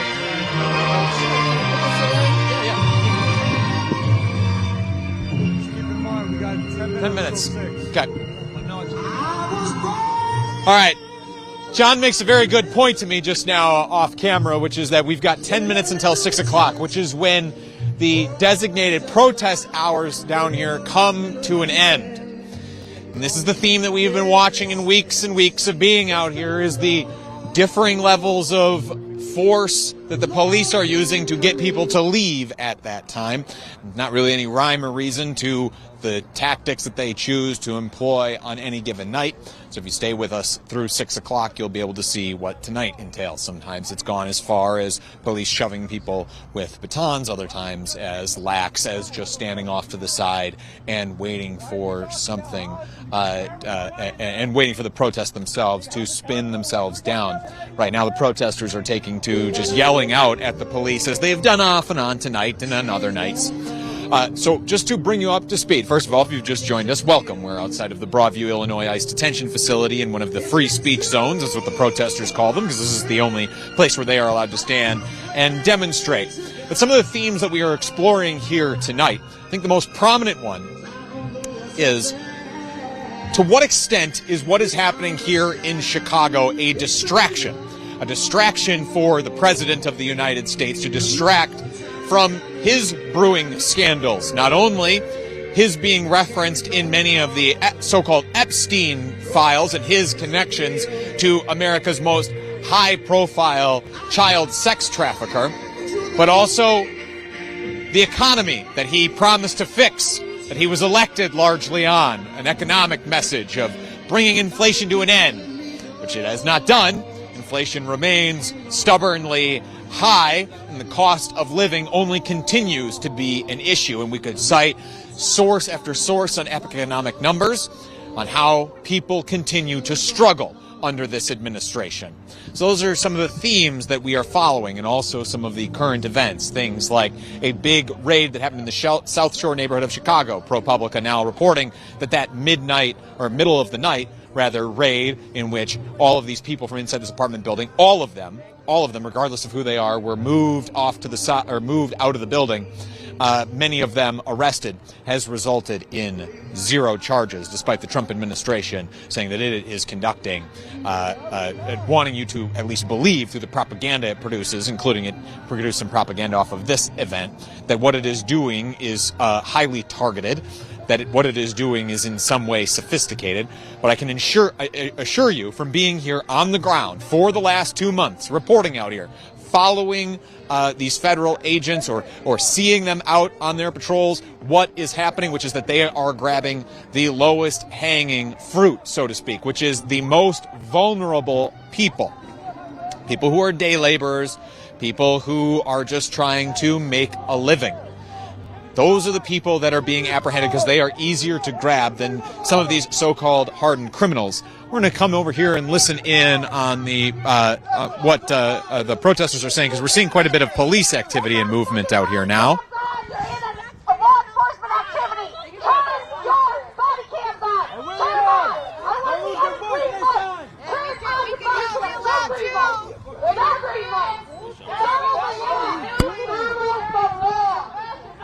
John,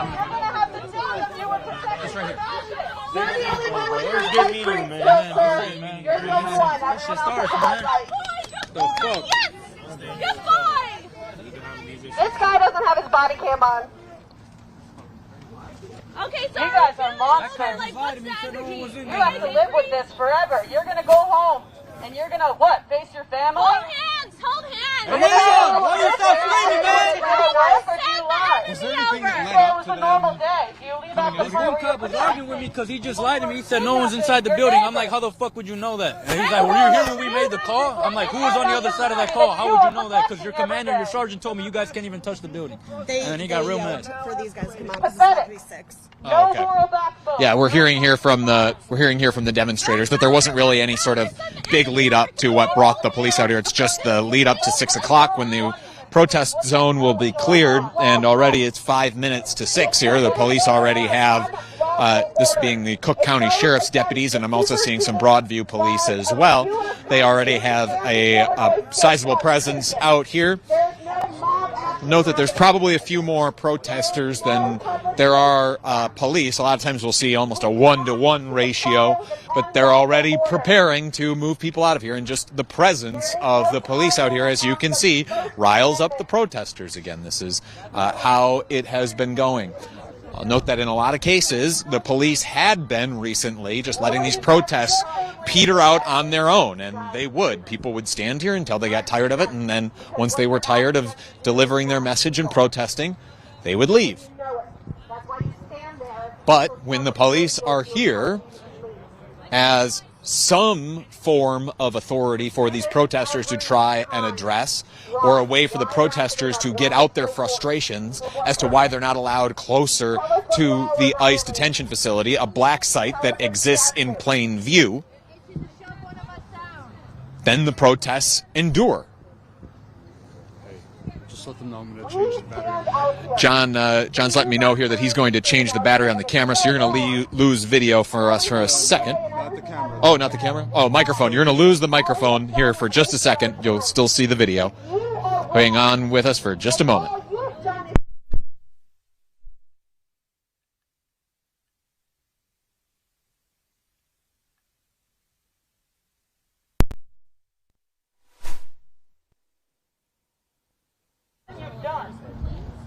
The only thing you can do is choose to stop. You see that? Yep. Following orders Protest during unreasonable time. I can't because I already have. Okay. Can you check? Mic check. 1 2 1 2. Mic check. Yeah, looks like we've got levels bouncing, so you should be hearing us now. So yes, thank you for bearing with us through that. And you can see the protesters out here getting ready for 6 o'clock when the protest zone is going to be cleared out. And if you stay with us, we'll show you exactly what it looks like tonight. And I should say, when I was saying that it wasn't quite a 1-to-1 ratio between the protesters and the police, I was referencing just these group of police that we are pointing at. But if we pan to the left here, you'll see a whole other group of police just down the street in front of the Broadview ICE detention facility. Yeah, and even more behind them, as John points out. John a lot of times has a better vantage point on things with since he's able to look through the eyes of the camera, and I'm relying just on my eyes peering through the darkness here. But yeah, certainly a 1-to-1 ratio, if not even more police than there are protesters.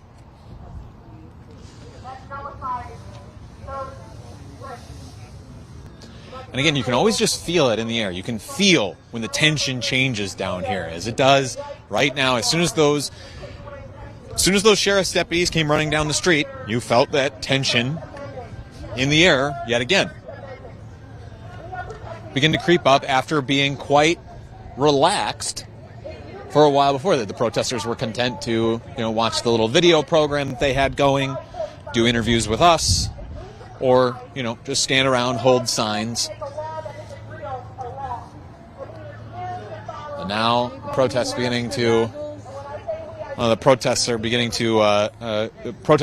to congregate here down by this end of the protest. They had spread out across the protest zone, but a lot of folks now coming down to this end where we are, and beginning to concentrate here. Since usually the police, what they do is they start at this end where we're standing, and then they push everybody back towards Lexington Street and kind of flush the protest zone out. Yeah. A lot of the protesters have been going around handing out goggles for folks, because in the past we've seen the police use they've used like pepper balls, etc. Other less than lethal weapons against these protesters. So the protesters have goggles. Many of them have respirators. We bring some of this personal protective equipment ourselves, because a lot of times we will get caught in the crossfire. 2 weeks ago, we were shot with pepper balls. Several weeks before that, we were tear gassed. A few days before that, John was tear gassed. Just down the road, just down the block here. Yeah, just down the block, as John says. He's got a lot of fond memories that he's built up here in Broadview. Yep, they're making an announcement that the curfew is now in effect out here.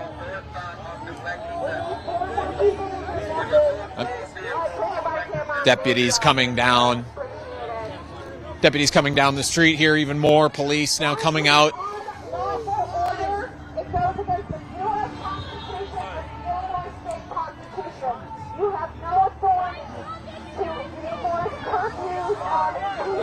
Yep. Quite a bit of sound out here now with the noise that the police are making, the protesters on the bullhorn. There's a train rolling past, and then someone is off playing music near the Lexington Street exit. So just creates a lot of adds a little bit more chaos to the scene here. Note that there's a group of police who are standing up near the Lexington Street end of the protest zone as well.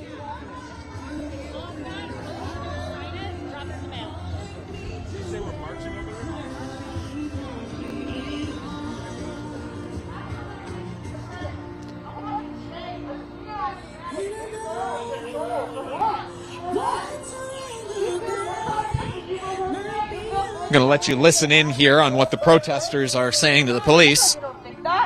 Nobody in their right fucking mind could think that. It's shameful. You're a fucking disgrace. This is what you chose to do with your life. You know what's happening to people in there. You're aware of it. You've seen the same videos we have. You've seen how they treat people. And you want to defend them? That's what you want to do? Nobody's gonna fucking forgive you after this. When the other shoe drops, we're not gonna forget. We're gonna know who the fuck did what.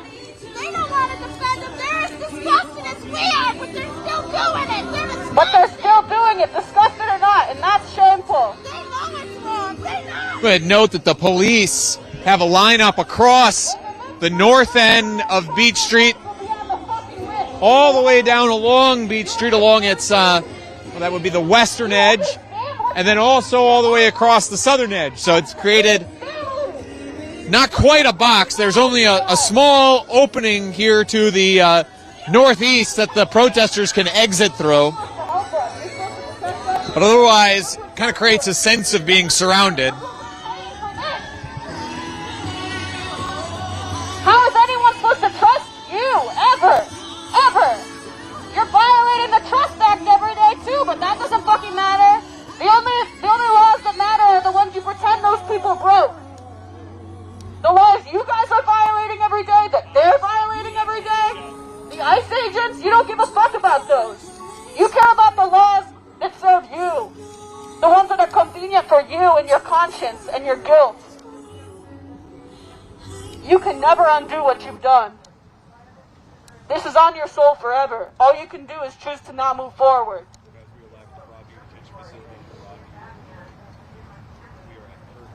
It's fucking sad. It's really fucking sad to see how many people would do this. It's really pathetic. It's a shame. It's a shame to see that there's a huge faction of humanity like you guys.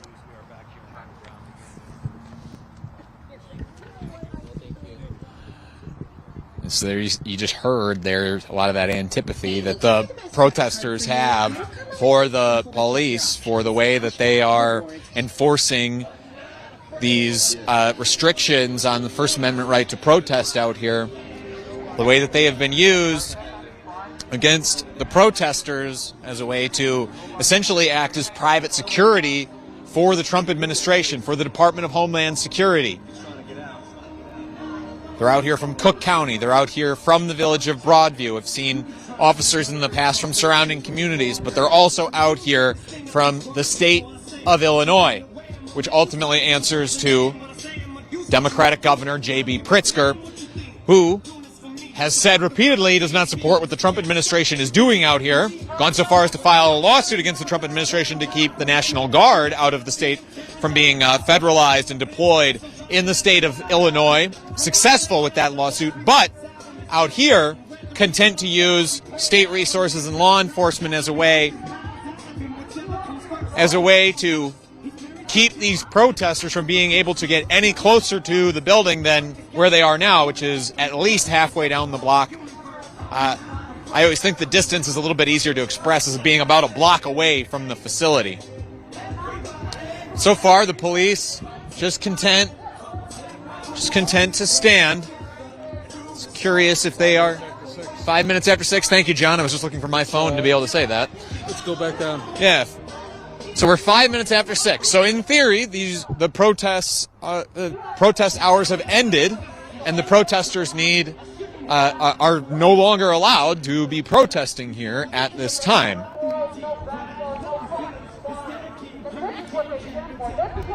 So far, police are just content. Police and sheriff's deputies just content to stand here across from the protesters. I'm not seeing any real motion like they are going to move or take any real steps. Some of the police officers look vaguely bored, to my mind.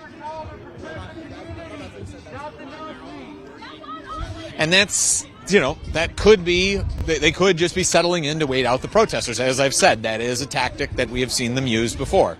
Just let the protests, usually they'll use that when it's a little bit colder out. It has cooled off here tonight. It was a lovely day in the Chicagoland area today. It got into the 70s, but now sun is down. It's gotten a little bit chillier. The wind is up. So they might just be attempting to wait the protesters out.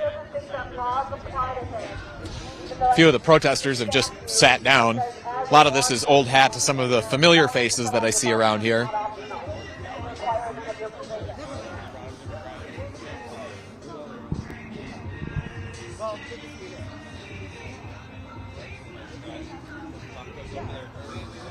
Now would probably be a good time. I have not really gotten the chance enough during this broadcast to tout our own coverage here. This is not the first time that we have been live today. We had a live interview with the Alder of the 25th Ward, Alder Lopez in Chicago. We were live there earlier today. The day before, we were live out here in the morning. Then we also covered a progressive rally in the city of Chicago. So we get around. We go everywhere. We try to cover as much of what is happening here amid the Trump administration's crackdown and the aftermath of Operation Midway Blitz here in the city of Chicago, and we are able to get to a lot of places and cover a lot, including a lot that even the local media is not able to get to, and certainly no national outlet. And I'll note that we are the only independent national outlet that has been here on the scene for as long as we have. We're just seeing some of the sheriff's deputies moving again here down the street, which prompted a little bit of excitement among the protesters for a moment. But if you support the work that we're doing, being able to give you these live looks so you can see what it's actually like on the ground here in Broadview, in Chicago, where we have been live on the ground reporting for the better part of 2 months, please go to StatusCoup.com/join. It's those $5 a month or 16 cents a day that we use to cover all of our expenses to be out here, the $13,000 plus and mounting expenses, and we're only able to be here through the continuous generation of our members. So if you are able, please, StatusCoup.com/join. We would be very grateful. So now we've basically seen the law enforcement split off into two groups, one at the north end of Beach Street, the other at the southern end. And again, just standing. I saw a few even leaning just a moment ago, but really just standing here. Again, it is now, what? It is now 6:09, so just about 10 minutes past the end of the designated protest hours. And so far, law enforcement only making one announcement over the loudspeaker of a squad car. No follow-on. I see Chief Mills, the head of the Broadview Police Department, standing in the middle of the street. And John looks like he has his camera on Chief Mills there, talking to a, can't quite tell if that's Illinois State Police trooper. They've got the trooper hat, but it also might be Cook County Sheriff's deputy, or Cook County Sheriff's Office, I'm not sure. But those two are talking right now. Yeah, making no real moves to clear out these protests. And protesters kind of are pacing back and forth. If they see a police officer walk in one direction, they will follow them that way. And then if another police officer walks back in the other direction, they will follow them that way as well.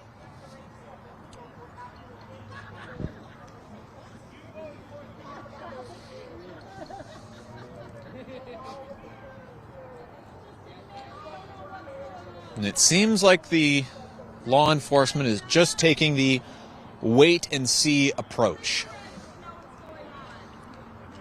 which we have seen in the past. Wait and see.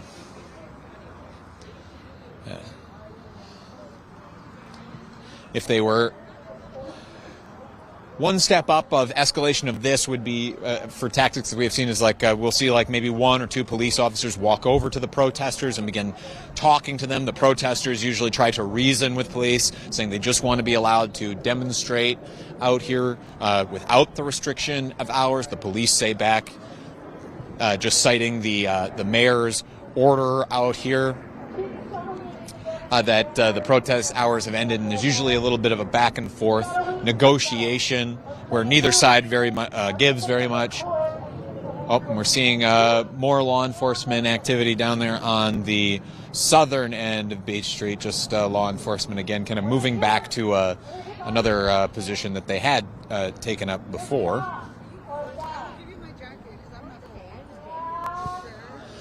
So yeah, one step up would be coming over and just talking to the protesters. 2 steps up from this would be actually like trying to usher the protesters out, and then beyond that would be the actual like physical pushing and shoving of the protesters. You see them here making an actual lineup of law enforcement now, really concentrating a lot more law enforcement here on the northern end of Beach Street.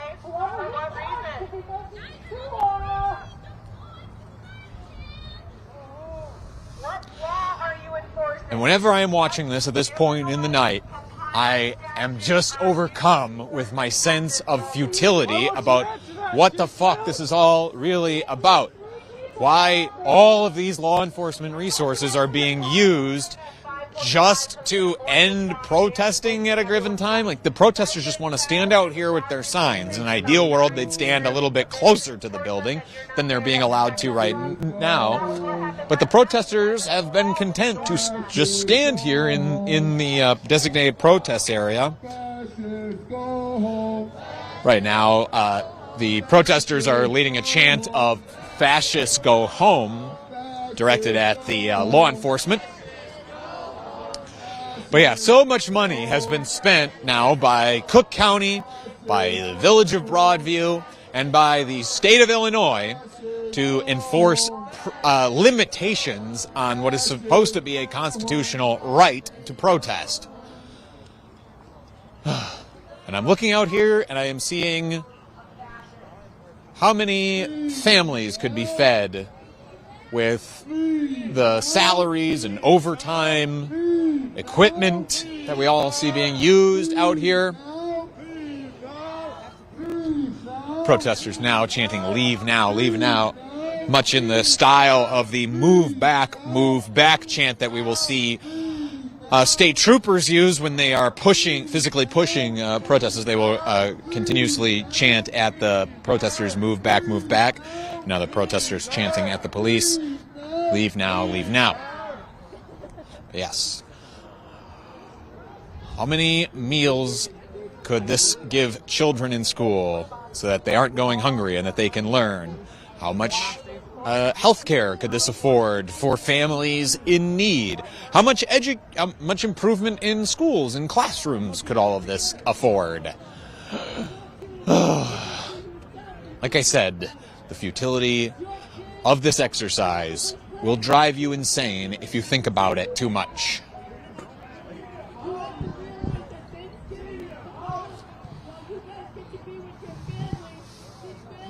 Not really clear what law enforcement is trying to achieve, because they really are just kind of marching up and down the street. Just saw Chief Mills just got off the phone, kind of walking back over by some police officers. But just again, having some pretty relaxed conversations among the leaders of, among the law enforcement leaders.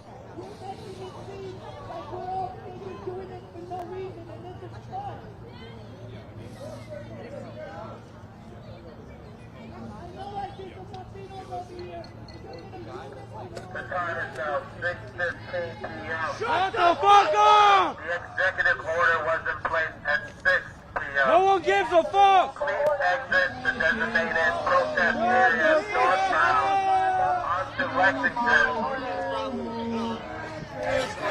Left on Lexington will be cited and towed. Law enforcement are saying that any vehicles seen out here seen out here too late will be cited and towed as a way to try and get some of the protesters to leave. They say that it is now 6:15. Protest hours ended at 6. And that everyone needs to leave. But as you might be able to see here, there's some law enforcement that I'm seeing who are just leaning against the concrete barricades, standing with hands either clasped behind their backs or hands in pockets, not really making any effort to remove the protesters, other than shouting those warnings out through the PA system on that police car.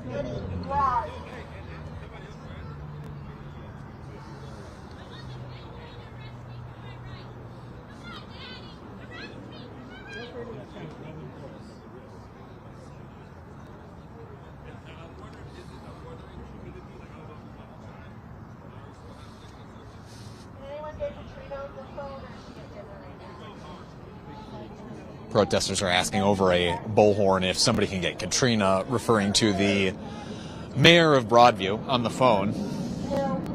Meaning the protesters want to have a word with her because it's her executive order that imposes these designated protest hours.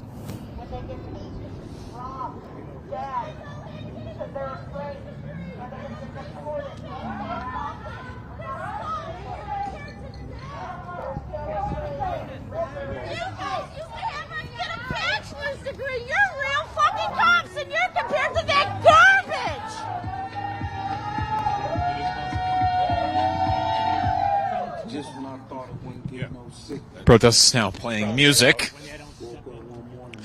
There's been an effort to try and make a little bit of a party atmosphere down here in recent weeks. It's a demonstration of nonviolence and also just to, lighten the monotony of the protesting day in, day out. But in moments like this, the protesters use it as a show of defiance that they're not leaving. They are, in fact, going to continue and party, if anything.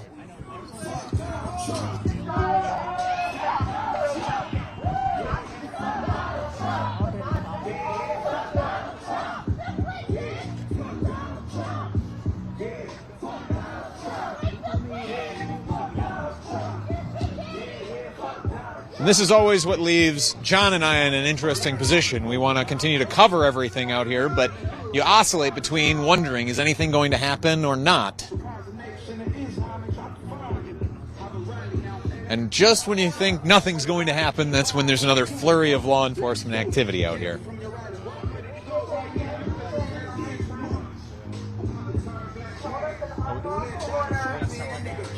Oh, yeah, we're good to go all night. Battery changing. Yeah. Oh, yeah. Protesters are asking if we have the batteries to go the distance here. We're assuring them that we could be out here all night streaming if we need to. That we come prepared here at Status Coup. Again, thank you to our members who allow us to afford all of these wonderful batteries so that we can continue to broadcast here from the Broadview, Illinois ICE detention facility. A black site in plain public view that I remember one demonstrator out here just describing as the banality of evil because it looks like it could be a post office, the building. We earlier in this broadcast heard from protesters about a lot of those conditions on the inside of that building that folks inside were dealing with and perhaps still are. A federal judge has ruled that the federal government has to provide food, access, the ability for the protesters to sleep, access to showers at least every other day, access to sufficient toilets. Really just basic human needs need to be met. A judge had to rule that the federal government would offer that. And the federal government says that they are, but lawyers have said that they continue to have difficulties to access their clients, which was also part of the federal order. That lawyers need to be allowed inside because a lot of those folks being held inside were, according to this lawsuit, being told that they needed to sign away their rights, or told to sign documents that that many of the people inside did not understand, because for many it's English is not their first language if it's a language that they even understand in the first place, and the agents inside the building telling telling people that the only way that they would be able to leave is if they signed these papers or voluntarily deported themselves. And reportedly, some people inside did opt to sign those documents or did opt to self-deport rather than continue to subject themselves to the inhumane conditions inside. I go to all this length to describe what is happening in that building because when the protesters are only allowed to interface with local law enforcement, those issues become obfuscated, become hidden, they become harder to think about, and it becomes easier for the Trump administration to operate or justify their actions out here when they're not under as much scrutiny.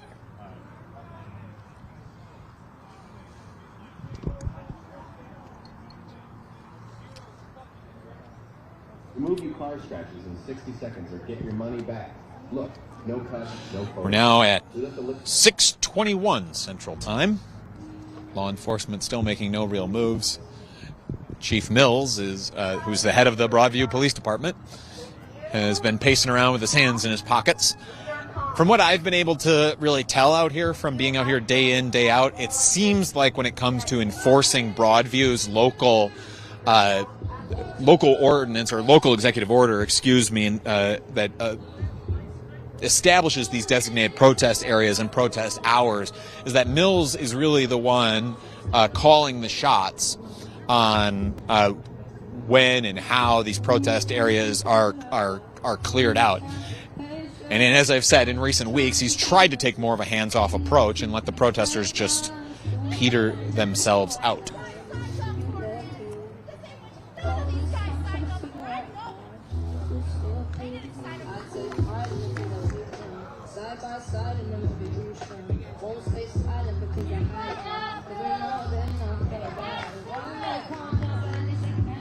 Now we're seeing again a little bit of law enforcement activity as officers are starting to walk around a little bit more, but not seeing them really positioned for. Oh, John, down here on the street, we've got police in riot gear now coming out into the street.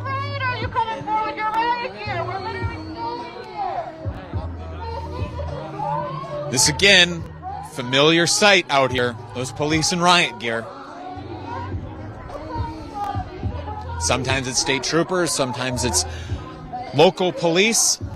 So that's the mobile field command. Yep. John pointing out that is the mobile field command unit. That is not the state troopers in this case. That is local police there in that riot gear. Lining up at that end of the street, and now we're seeing a lot of protesters again move back down towards that end of the protest zone.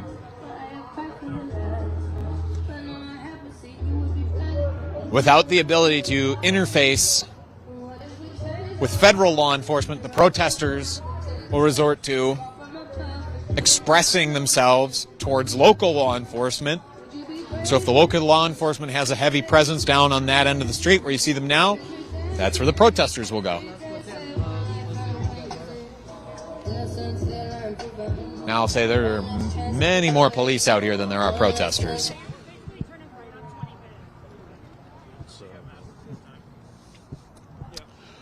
John and I are making our way back down to this far end of the protest area just to hear what the protesters are saying to the police and if the police are saying anything back.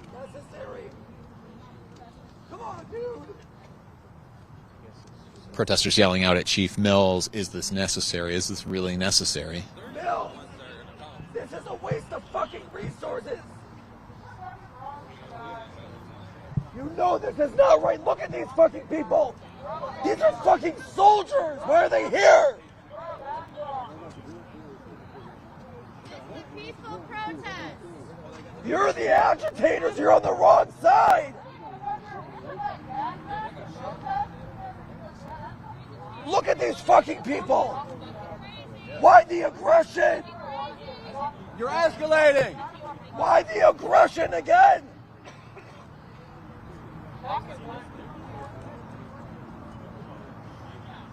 You can't even look at me. Why the aggression, Mills? This isn't necessary. You're escalating. Joint task force led by you, Mills. This is your joint command. You're escalating. You dictate what happens here, Mills. Force or violence. If no Broadview, Illinois. For mob action.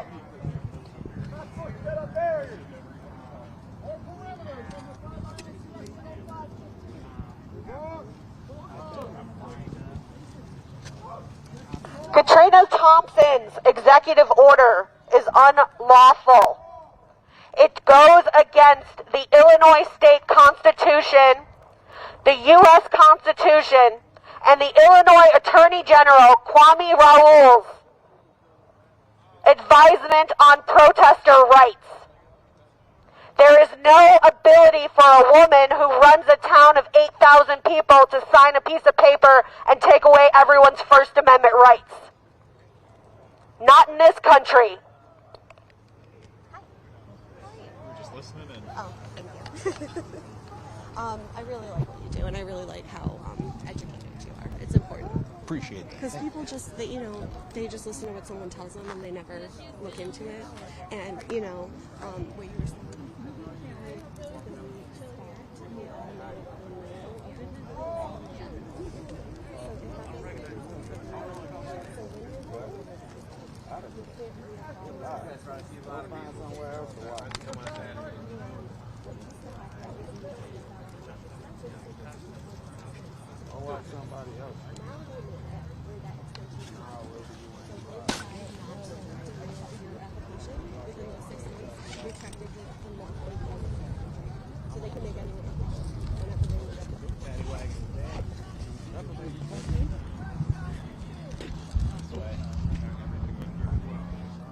Got sheriff's deputies who have walked up here to the edge of the barricade, shining a light here in on the protesters. I'm going to see if I can hear exactly what they're talking about.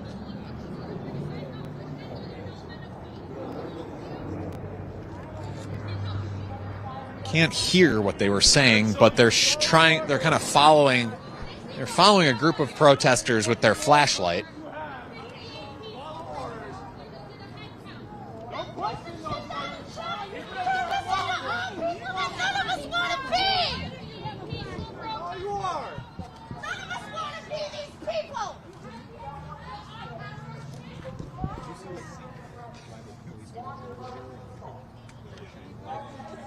I mean, intimidation. Probably. Intimidation. I mean, also maybe they're picking someone to go after. It's hard to tell. Okay. Sometimes they do that. Understood.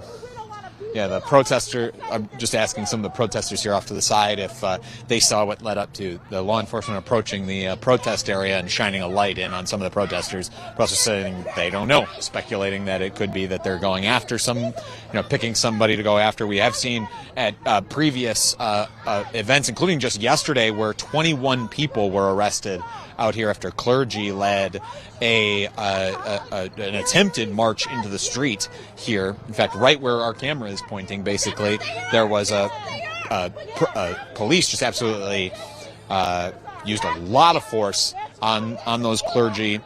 Like I said, arrested 21 people. It's the most that have ever been arrested out here in a single go at in any of the Broadview protests that we have been following. But in that case, those clergy were noting that they felt that law enforcement were targeting known faces in the crowd. People have been at multiple protests, and also looking for who law enforcement. The protesters thought who law enforcement might suspect of being like leaders of the group, and so we're seeing law enforcement shining flashlights in here again at some of the protesters.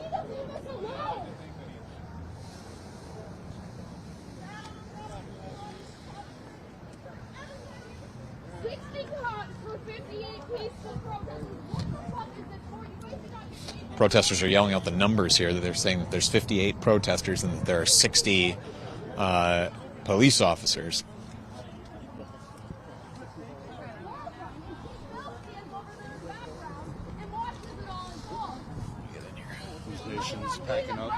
Yep, so this camera who is right in front of us here was News Nation. They were doing some live shots out here, going occasionally on camera. They're a reporter, but they're now packing up and getting out of here. It doesn't mean you're fucking innocent, Chief. I had seen some of the sheriff's deputies talking to the News Nation crew, informing them of the time and a little bit of what they were doing, just in terms, it seemed like the News Nation crew was inquiring as to why the law enforcement were surrounding them, and law enforcement letting them know that it was because of that end of the protest hours. So interesting to see what happens when that camera, when that TV camera is gone. When we're all racist, is that the plan here? This will never be normalized. I will never become numb to the fact that this is normal. I will never be convinced this behavior in America is normal because I was taught different. We were taught different. We all learned the same shit, guys. We all learned the same shit. We know what America stands for. We know what America stands for. You guys learned the same shit as us. You guys don't get paid extra to treat us like shit. You need to stand down. You guys need to leave us alone. How do you just forget what it is to be an American? How do you forget? We are the American people. You guys are hurting us. You guys are injuring people, old people, veterans, children, mothers, women. You guys are hurting people. You guys are hurting people. Just because you're wearing a badge doesn't mean it's all right. Just because you guys have a badge and the state sanctions it does not mean it's all right. It's still violence. The amount of emotional trauma I have experienced since coming down here. I have CPTSD, and I am telling you, every single fucking time I come down here, my nervous system is fried. This is violence. This is violence. You guys have 60 cops here, half of them in riot gear for 58 peaceful protesters. For what? For what? You guys don't get paid extra for this. And Chief Mills is just as guilty if he doesn't assault us because he stands by and watches. He is guilty by association. He might not be a violent cop, but he is guilty by association. He stands by and watches his unified command beat the shit out of peaceful people. You guys need to stop hurting us. Sheriff deputy coming back up here to the edge, and again with that flashlight We all learn the same shit. We all know shining into the crowd. I'm not really sure what's to be gained from that. It just serves to rile up the crowd from what we've seen.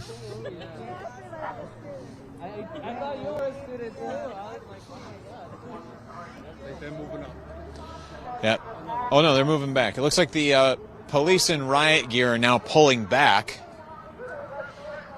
They had lined that southern end of Beach Street, but now they are walking away, and a lot of the protesters down at that end are cheering and yelling, "Go home." Though the riot police are staying there. They just moved back a few feet. Moved back a few feet down the street. Seeing some of the sheriff's deputies getting into little clusters here and talking, kind of pointing that they're moving back out into the intersection with Beach and Lexington streets.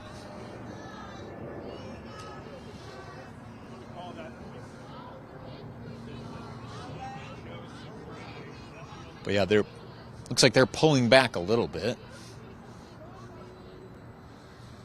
And you still see them standing around mostly. Our hands clasped. Seeing some of the police officers pick one foot up off the ground, stretch a little bit, as if they're getting a little weary of standing here.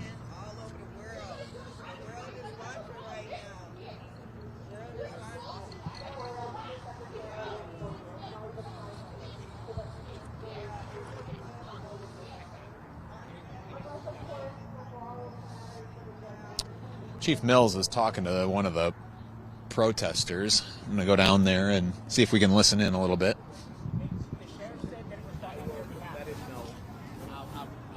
Thank you. They said it was done on Broadview's behalf under your orders. You are in charge, correct? It's your joint command. Just walk away. What was the exchange there? I used some of the videos. I'm sorry.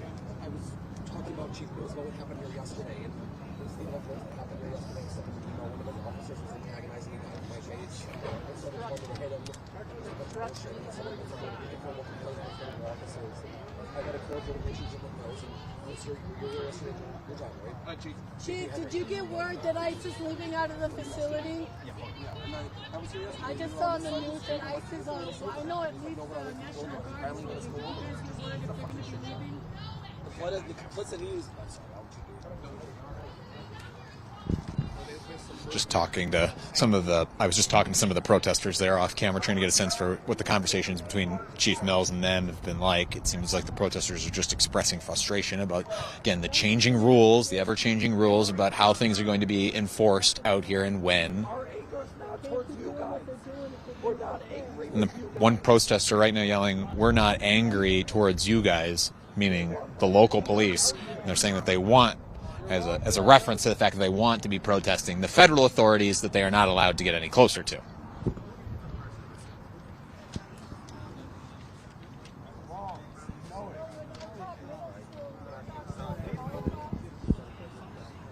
We always question what made them get to that point before you're an officer taking your kid to school to an officer putting a gun in somebody's head. And we're not talking about you, we're talking about Nazi time. We always wonder, how do you get from point A to point B? We'll leave on our work hold. We want to go on our own terms. We don't need this following aggression. orders, following orders, following orders. But you know I these bet you orders if they are not- stand back, we'll all go home. These It orders happens are not every moral, night. You know it. I understand that, but let's get them out of there. They don't need to be here, Mills. We all want to go home. We want to do it on our terms, though. You guys stand back, we stand back. We all go fucking home.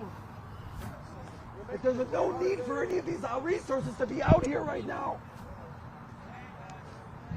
Our aggression's not towards you. It's not even aggression. We're wasting a lot of money, a lot of time, a whole lot of time. Protesters saying what I have pointed out as just being a pattern out here, which is that when the police get closer, the protesters get more agitated. When the police go back, the protesters are more calm. And we've seen in previous nights that when the police really don't do anything, the protesters eventually get tired and leave under their own accord. The protesters were just there shouting exactly that, confirming exactly that to Mills, saying we will go home, the protesters will go home if the police just back off and allow the protesters to just continue to exercise their First Amendment right, or, till a reasonable hour, until they grow tired, and then allow things to peter out here. The protesters also asking that the police in riot gear be pulled back, and Chief Mills said they were leaving, and indeed we do see them now. Looks like boarding. John, are you able to make out? Are they boarding those vehicles back there? No, just walking around them. So yeah, the police in riot gear walking further down further down the street away from the demonstrators. Protecting fascists. Go home, Schofield, someone has a sign over there. Go get him. They're holding a sign. Paper. And so now all that we're really left out here with those officers withdrawing as far back as they did. Now let's not get it twisted. They are there if they decide to advance again. Like, their numbers still count out here, but really just very close to the protesters. We just have these Cook County Sheriff's deputies.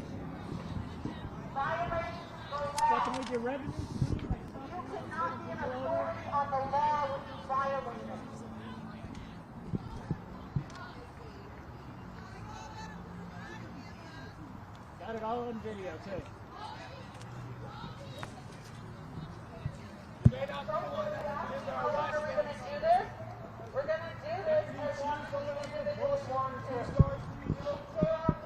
Protesters are saying that they will continue to demonstrate as long as they individually want to. U.S.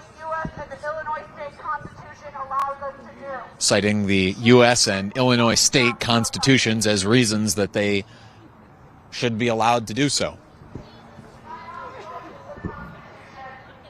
And it's every night like this. Every night at 6, these protests that are supposed to be about the Department of Homeland Security and the Trump administration and its violent crackdown here on the streets of Chicago and its surrounding communities turn into a protest against local rules and local law enforcement, who are essentially acting as private security for the Trump administration, despite the opposition to the Trump administration voiced by the local leaders who have ultimate control over these law enforcement officers.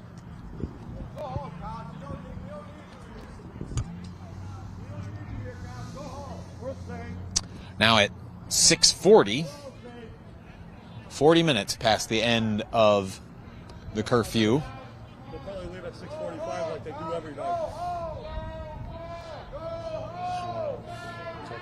You know? Go home! Go home! Go home! This is like a routine. Would you mind if I interviewed you about that routine? Sure.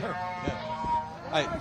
So can I just get you to start by spelling your name for me? First name is Jason, last name is Loda, L-O-D-A. All right, Jason, you were just saying off camera to me the pattern that you've observed with law enforcement out here. What is that pattern? The pattern is they give us a warning at, like, say we have 2 minutes till 6 o'clock, pretty much every night.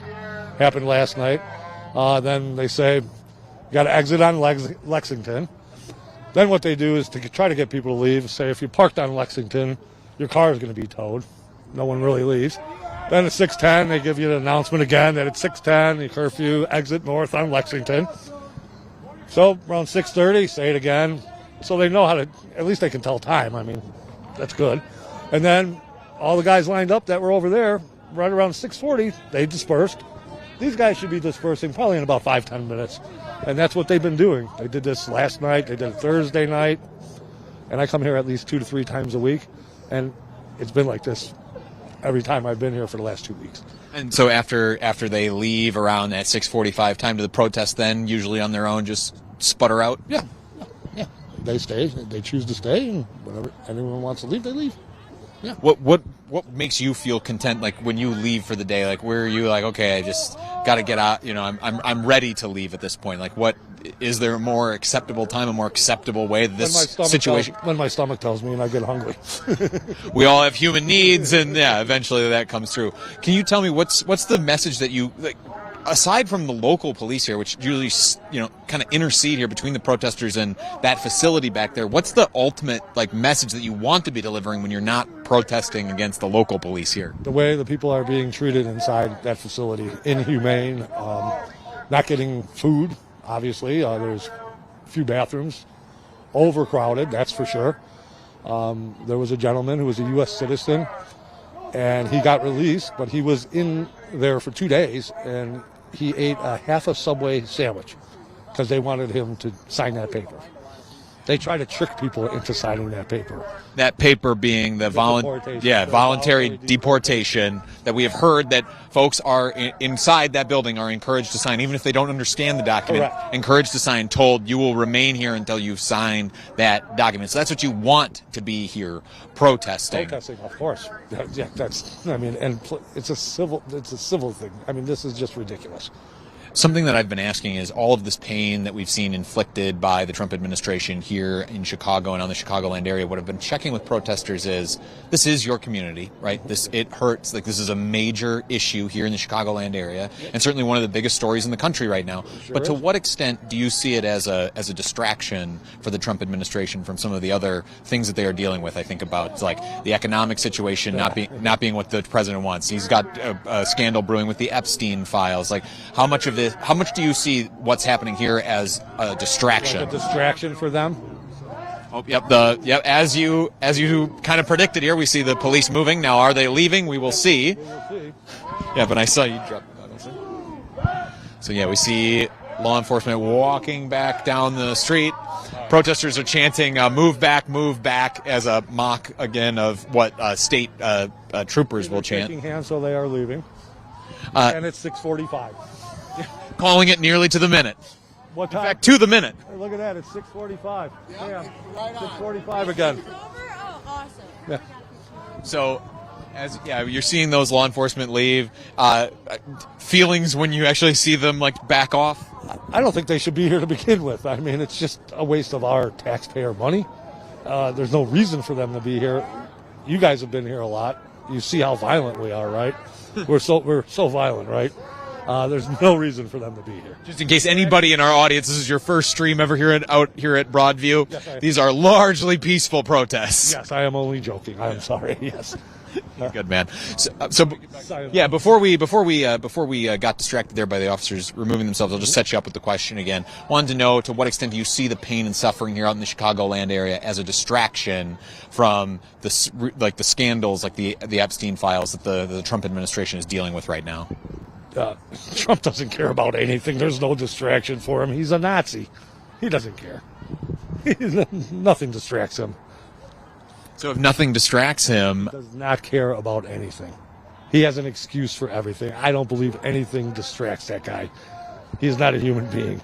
So if he can't be distracted, if nothing affects him, what's your strategy for winning out here, for putting pressure on the administration for change? We just have to keep showing up and see what happens. What's your advice for? We've seen a lot of the Trump administration's focus out here has now moved to other cities, and we're seeing right now the rest of the law enforcement pull away, as you predicted, right there. Yeah, they went to North Carolina, and here they're going to be implementing armored vehicles. I read that they're going to have armored vehicles in North Carolina. That's where we've seen Greg Bavino, who was leading the operations out here. He went to North Carolina. We've already seen videos on social media of them out on patrols out there. What's your advice for activists or people who just feel incensed about the Trump administration's presence and what they're doing there? From what you've seen here in Chicago, what's your advice to people in other cities about how to resist what the Trump administration is doing? Go out and speak. Go out and voice your opinion. That's what you have to do. Don't sit on your couch and complain. Get off your couch, go out, and voice your opinion. That is what I say. Thank you very much. I appreciate the time. No problem. All right. You guys have a good night. Yep, you as well. We're going to go down by here where the protesters were just chanting, whose streets, our streets, whose streets, our streets, at the law enforcement, at the Cook County Sheriff's deputies who had pulled back.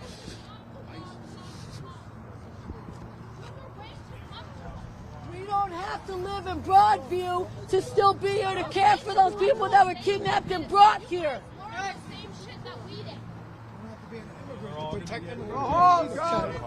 Oh yeah. Hey, at least they know their place Just got fine with it. Thanks, guys. Have a good night. Hope you stub your toe. Great job, guys. Great job. I hope your grandma's meatballs come apart in the oven.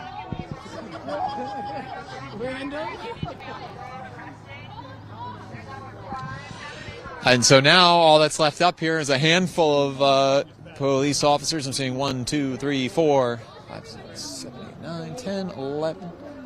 I'm seeing about 13 officers who are remaining up here at the north end of Beach Street.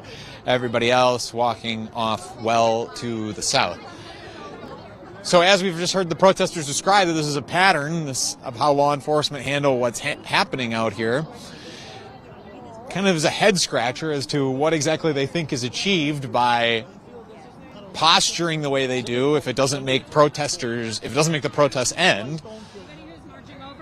What is to be achieved by having such a presence out here only to withdraw at a predictable time and allow the protests to peter out on their own? Yeah, I think that's the plan. It'll be a group marching.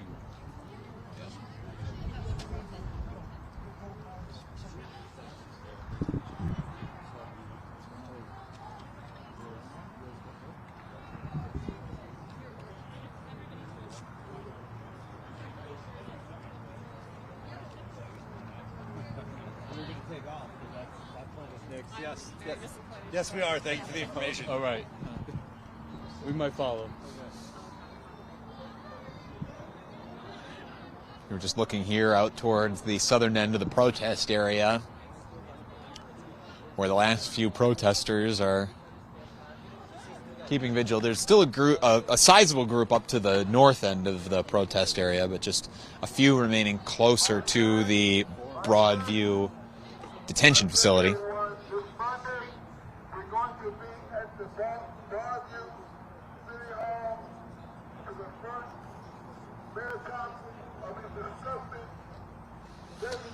Some of the protesters are talking on a microphone right now, so I'm trying to hear what they're saying, getting a little bit closer. We're going to be there at 6, no, be there at 5 o'clock. You get that 5 o'clock for those who want to speak on the speakers list to get there earlier so we can all speak up for our human rights. Is that correct? Is that correct? Is that correct? Is that correct? We got to bring the same energy, same passion to that meeting. Did you get the info? Some of the protesters there are just talking about the next Broadview Village municipal meeting, where they will be trying to voice their displeasure about the current state of affairs down here vis-a-vis the protest areas and the protest hours.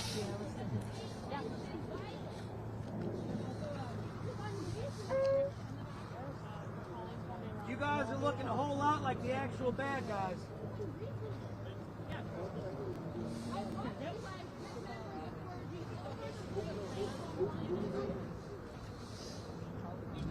As we continue to broadcast live out here, I mean, John and I now have been working the entire day, and when we're out here, we're usually working at least 10-hour days, usually 12, and many times longer.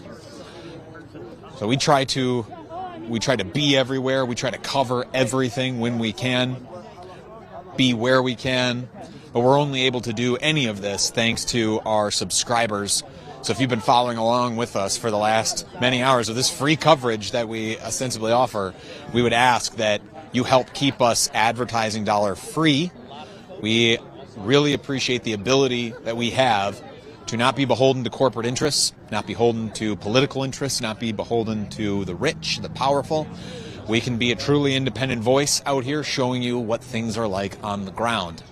But we're only able to do that if you are able to give. And by give, I mean go to StatusCoup.com/join and $5 a month, for $5 a month, become a donor. We're walking to PD now, okay, guys?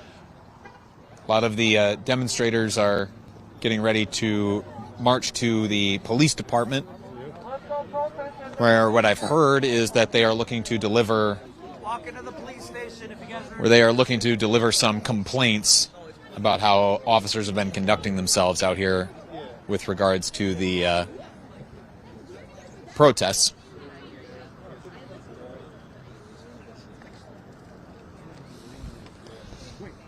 We can just be in two different places at the same time. Why are you guys driving down there? I mean, it's usually a little bit longer. Oh, y'all have fun walking, I guess. I do have a good letter.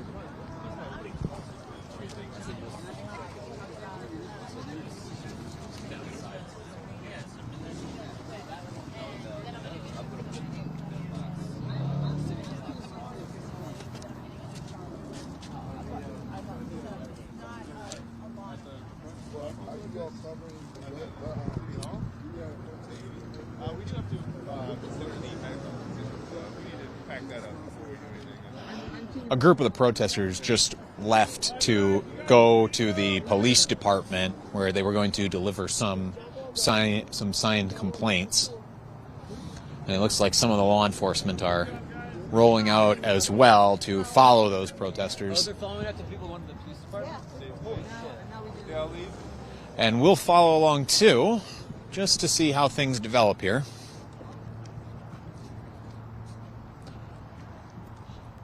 This is indeed a bit of a turn of events.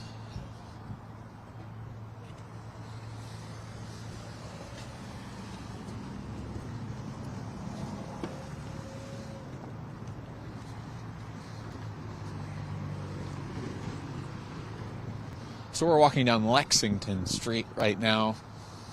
Protesters are kind of strung out in a little line.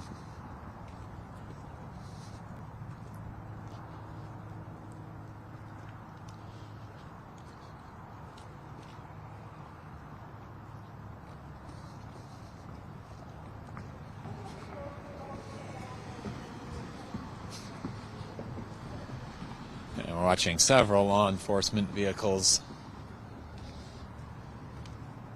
follow along with the protesters as they walk.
Protesters are taking a moment up here at these stoplights to congregate again, as they had been quite strung out along the street.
Safe, everybody. Oh, you're back. You're back. Everything okay? Yeah. Good. Okay. What the hell? Citation or Obstruction. okay?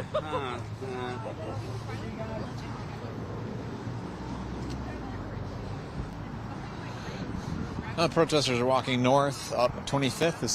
This is the road to the Broadview Village Hall and the police department.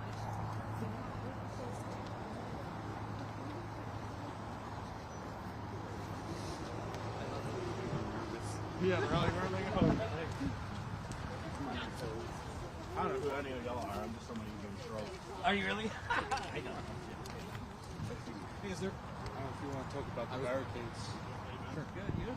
So as you, John just pointed out the barricades, which is an old site to us, but not part necessarily of the protests that we have covered, other than they marked the protest areas where we were.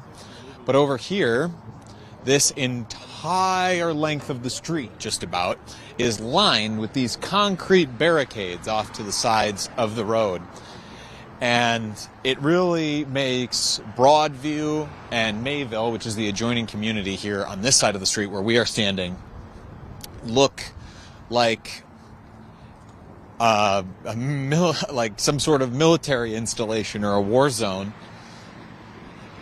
And these were put here after a second protest area that used to exist down here was closed. Law enforcement or authorities out here in Broadview tried to make it as inhospitable as possible for folks to congregate in that protest area, which meant restricting people's ability to get to it. And they put up these barricades, which makes it very difficult to cross 25th Street, or to be in 25th Street, and nearly impossible without, vaulting over these concrete barricades from getting inside of that protest area, which we're walking up on right now. That protest area is right across the way there at the intersection here of 25th, which runs north to south, and then Harvard, which runs east to west.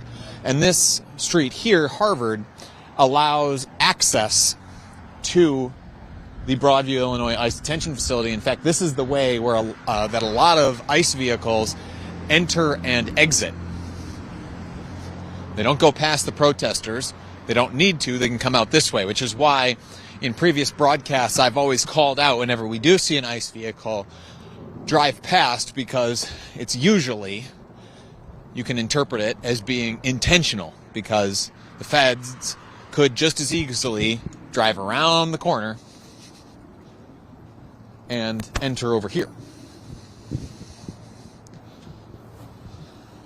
without driving past protesters, without gaining those jeers. So a lot of the times, that's why we point out that that's just, whenever that does happen, it's usually the federal government making a point. But this procession of protesters now continuing down 25th Street towards the Broadview Police Department, where they will deliver their grievances. I'll see if I can get somebody to interview and talk to as we walk about what exactly they are hoping, the message that they are hoping to deliver. Pardon me, is anybody here qualified to speak to the action that's taking place? Look for the red bands. Anybody in a red band is organizing the walk. Very dark. Probably the crowds. Yeah. Yeah. I forgot there's a young man with a black t-shirt and a skeleton on it. I think he's one of the, honestly, I think he's one of the organizers. Got it. Look for it. John, I'm going to run up and try and get one of the organizers of this to interview. Yeah, we could wait till we actually get there. All right. But if you want to go make a connection now, go ahead. How's everyone doing? All right, bear with us. We are just a few minutes away, a few minute walk from the police department, which also is like City Hall. We've covered a couple of the town hall meetings that have been held there. You might just have to go back to on our page and look for those videos of residents and protesters speaking out against the mayor's ordinance, against the protest zones and the curfew, and how the Broadview Police Department has been handling it.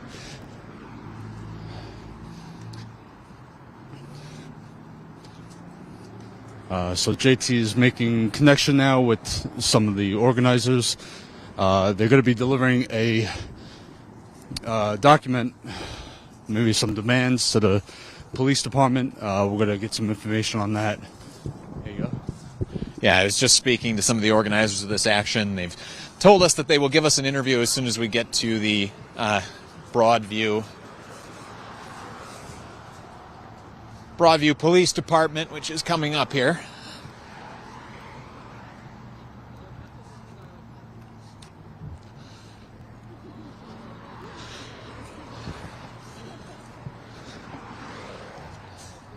And if you don't think John and I have earned your generous contributions or support yet, I would hope that hoofing it here with all of our gear, along with these protesters, and streaming for as long as we have, which has to be, we had some technical difficulties at the beginning, but if you include those, we've been going for about 3 hours now. And I would hope that that's enough to demonstrate our commitment to bringing you the on-the-ground coverage here from these protests in Broadview, Illinois, and from across Chicago as we deal with the aftermath now of Operation Midway Blitz that the Trump administration launched. If all of this effort seems like it's worth a few bucks, StatusCoup.com/join, $5 a month goes to keep us independent, goes to keep us on the ground doing this important work. Because there's no other media outlet that I see There was one other national outlet, that was News Nation, that was here at the protests tonight. But many nights it is just John and I from a national outlet. We take great pride in that fact.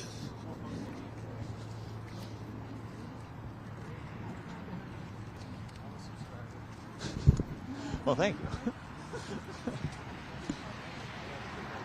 Appreciate that.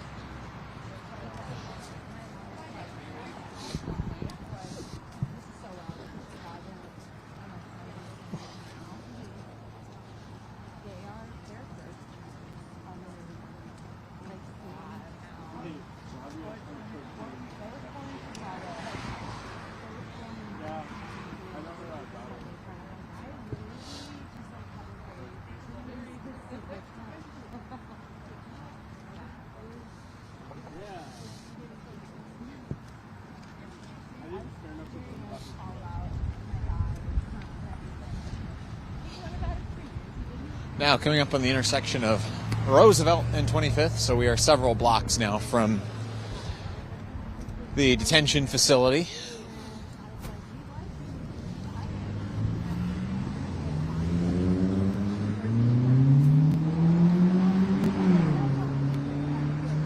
You see a lot made about, especially in conservative press, you'll see these protests referred to as riots, or a big deal made of protesters blocking streets or anything like that.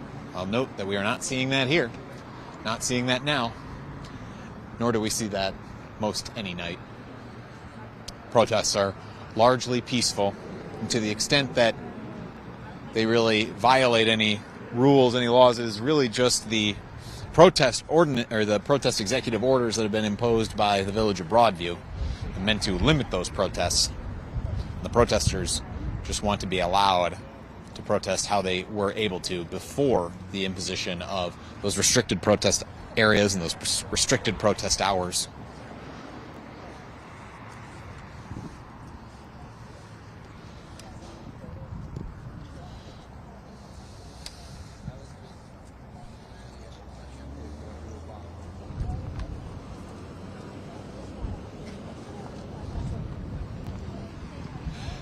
We got more protesters, it looks like, coming up the street behind yet, coming to join the group.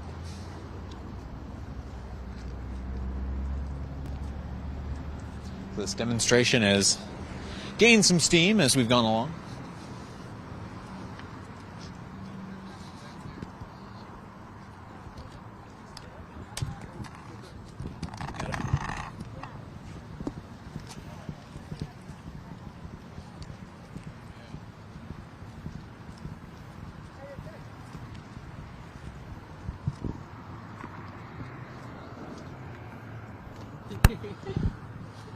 Some people got in their cars and drove. Oh, I know a few people did. Yeah.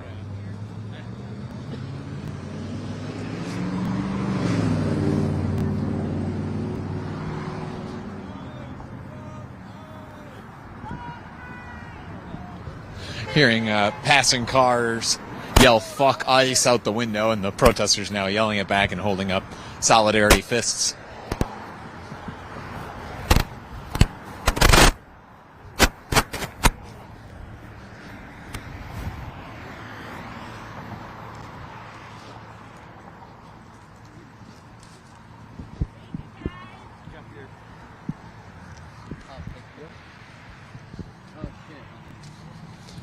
Just heard another car yell out "thank you guys" to the protesters.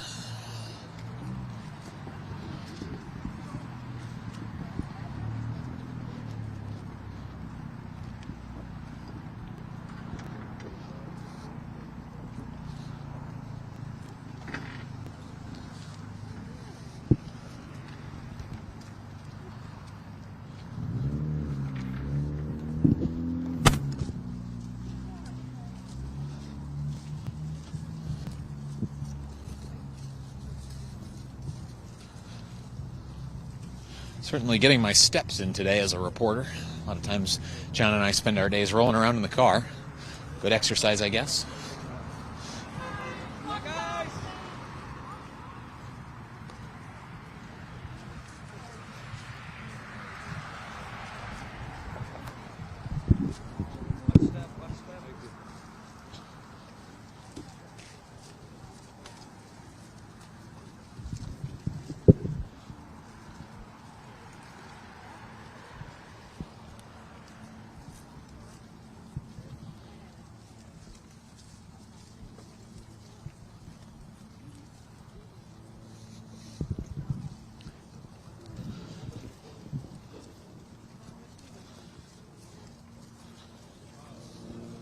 So I suppose I can use this time to tell you to be on the lookout for some future coverage from here in Chicago.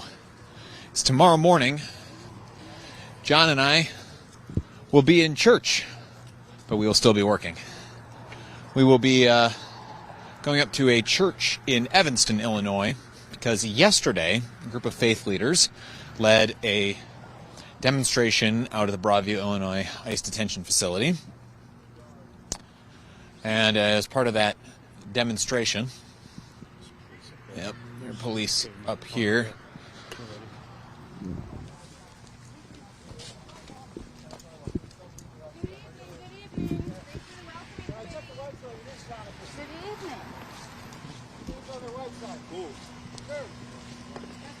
Like any of us want to go in that entrance. It's the booking entrance. Saw police completely block that entrance to the municipal building with their vehicles as we walk by. Now the protesters are coming up here on the entrance to the Broadview, Illinois ICE detention facility. Or, jeez, what am I talking about? On the municipal building out here. Been broadcasting too long. Saying the same words over and over again.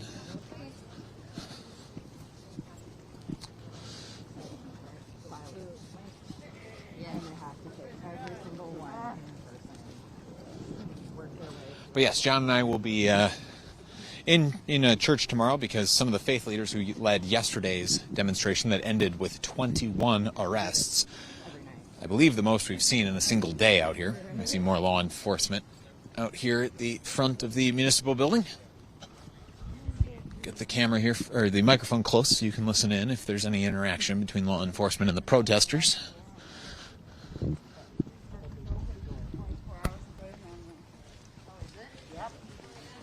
I've been here in the middle of the night. Oh yes, and we're seeing law enforcement, seeing 2 police officers, 3 police officers at the doors here.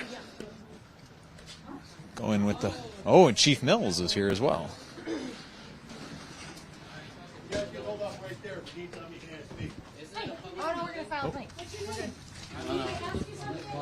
Come on out. What's your name? Oh no, he's scared. You can't file reports?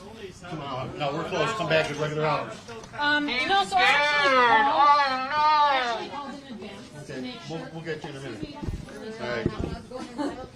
Actually, We write the file complaint. I actually called in advance to make sure that there were not time restrictions when a internal affairs investigation report could be filed, and I was told specifically that they could be filed at any time. Name this officer over here?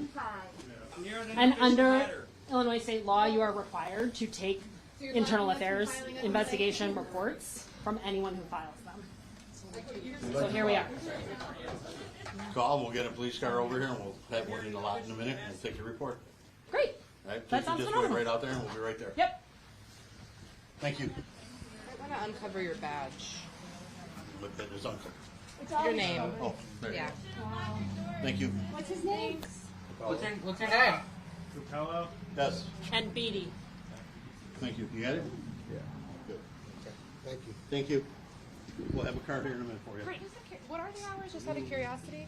Yeah, what are the What are the hours? What are the hours? What are the Come on. hours, officers? Don't you guys What serve are the us? hours? You guys suck so hard. Look at What that. are the hours? Unbelievable. What are the hours? You're gonna send a call. I'm curious. Just heard there. What are the hours? Officer, can you please let us know what the hours are? Officer, can you please let us know what the hours are? Officer, what are the hours of the police station? We need somebody to take a report. Okay. We're getting a form for you guys to get to. We'll get that. Great. report. So everyone needs a form. Okay. A form for all of us? Hell yeah. Great. Broadview police telling us we're not allowed to file a complaint. Hopefully the microphone caught all of that exchange there, but the protesters walked up, said they were here to file complaints, and law enforcement said that the protesters had to wait in the parking lot and that they would be around to take their reports. Yeah, Broadview. Right on the door. Okay. Correct, but that says press the red button. So when I called specifically to ask if there were certain times that we needed No, to they come asked when down. it was just closed, so that's what it is. We're sending somebody to take your complaint, ma'am. Are you not capable of taking a We're complaint? having somebody come out there. Is Chief Mills not capable of taking a complaint? Get He's Chief right Mills there. out here. He's right there. So he's not capable of taking a complaint? I have Chief Mills out here. We want to see him. I want to speak to Chief Mills. Like 20 state police squad cars are pulling out. So you guys are gonna run? Yeah, seeing quite a few law enforcement vehicles now coming around the block for what is probably more than a dozen protesters. But once you add in press and some legal observers, it might just be a dozen protesters. And there's at least that many law enforcement vehicles out here. You're probably going to traffic me there. Because I drove there. Are you? Like, for real? So y'all, in case you didn't hear the official purpose of this action, this is an ongoing action. Every single time you leave the detention center, you come over here, and you're filing a First Amendment complaint for a violation of time, place, and manner. Time, place. We are too far from the detention center for the protest to be effective, for the people inside to be able to hear us. They are deporting people when we are not there to witness that. And they're keeping us to a very small place. In addition, the 9 a.m. to 6 p.m. is not reasonable. That is not a reasonable hour to limit a protest. It prevents people who have jobs from being able to come over and let their voice be heard. The small space leads to cops kettling people and physical bodily harm happening. So every single time you leave Broadview, your First Amendment rights have been violated, and you need to come down and file a complaint. You can also make a complaint to Kwame Raoul, the Illinois Attorney General. You can call, you can email, you can send the letter, but flood the zone. The restrictions are not constitutional. They're illegal under Illinois law. That ain't right. Well, you heard them. That ain't right. Here's the forms for your internal investigations. Whoever wants them. Yeah. The forms.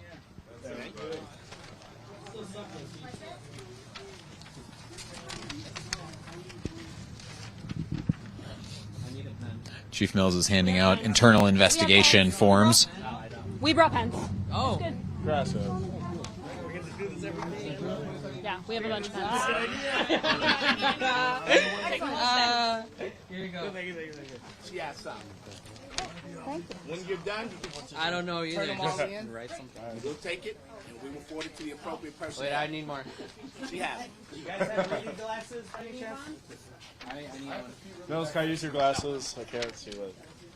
Why won't you let me use the You think you're better than Christy Owens? Oh, sorry. It's going to be his fault. Yeah. I'm gonna get a UTI, bro. So they can accept it. Thank you so much. Yeah, we're seeing protesters here now starting to fill these out using a mailbox, looking for really just for places to write now to fill out these forms. Some folks had. Dude, this is such a good idea. Some folks have brought clipboards.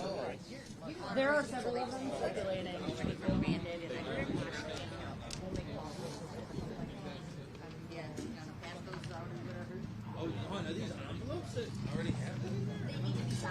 Yeah, so you just sign it. Yeah, those need to be passed out to people. I don't flush when I use your bathroom! Hell yeah, thanks for coming, guys. Thank you, thank you.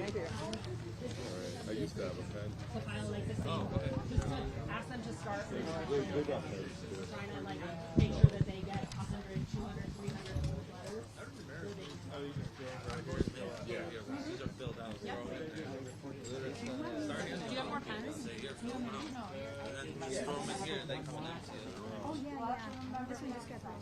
We brought a bunch, but there's a lot of them. Can you do this? I can. Oh no, I just was asking if there were more. Cannot access the ICE facility. It's the stuff that's on the green card that you want to read here, but it's that we can't access it. We can't bear witness. That's for them. So normally when you do this, It's green, which means go.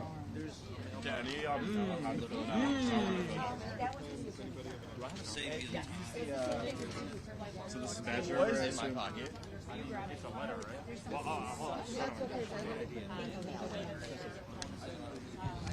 Does anyone need the letters for the Attorney General? I'll take one of those. I'll take one. They're pre-filled out, they're stamped, you just sign it and drop it in the mailbox. Amazing. Oh, thank you. Absolutely. employees involved, I assume. I'm legally illiterate, so. For Attorney General? Do you have more pens on you? I don't. We'll run out at some point. We just have to Yeah. sure. Protesters have managed to get such a crowd that they don't have enough pens for everybody.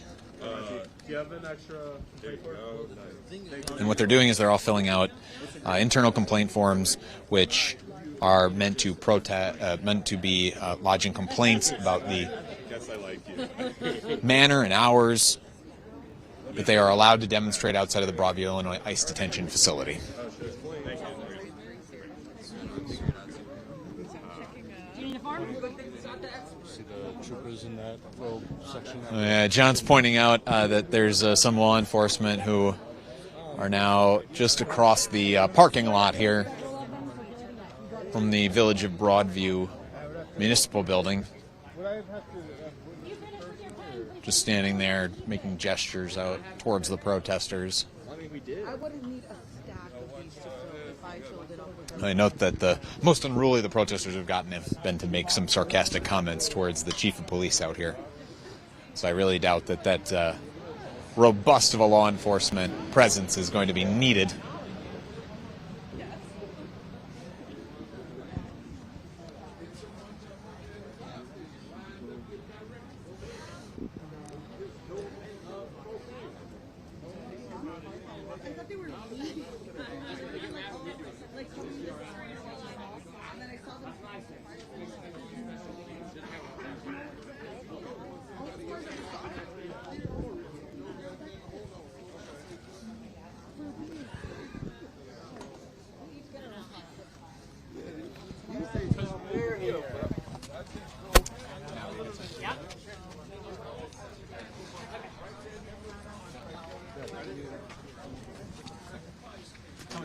Get the little sign in the background.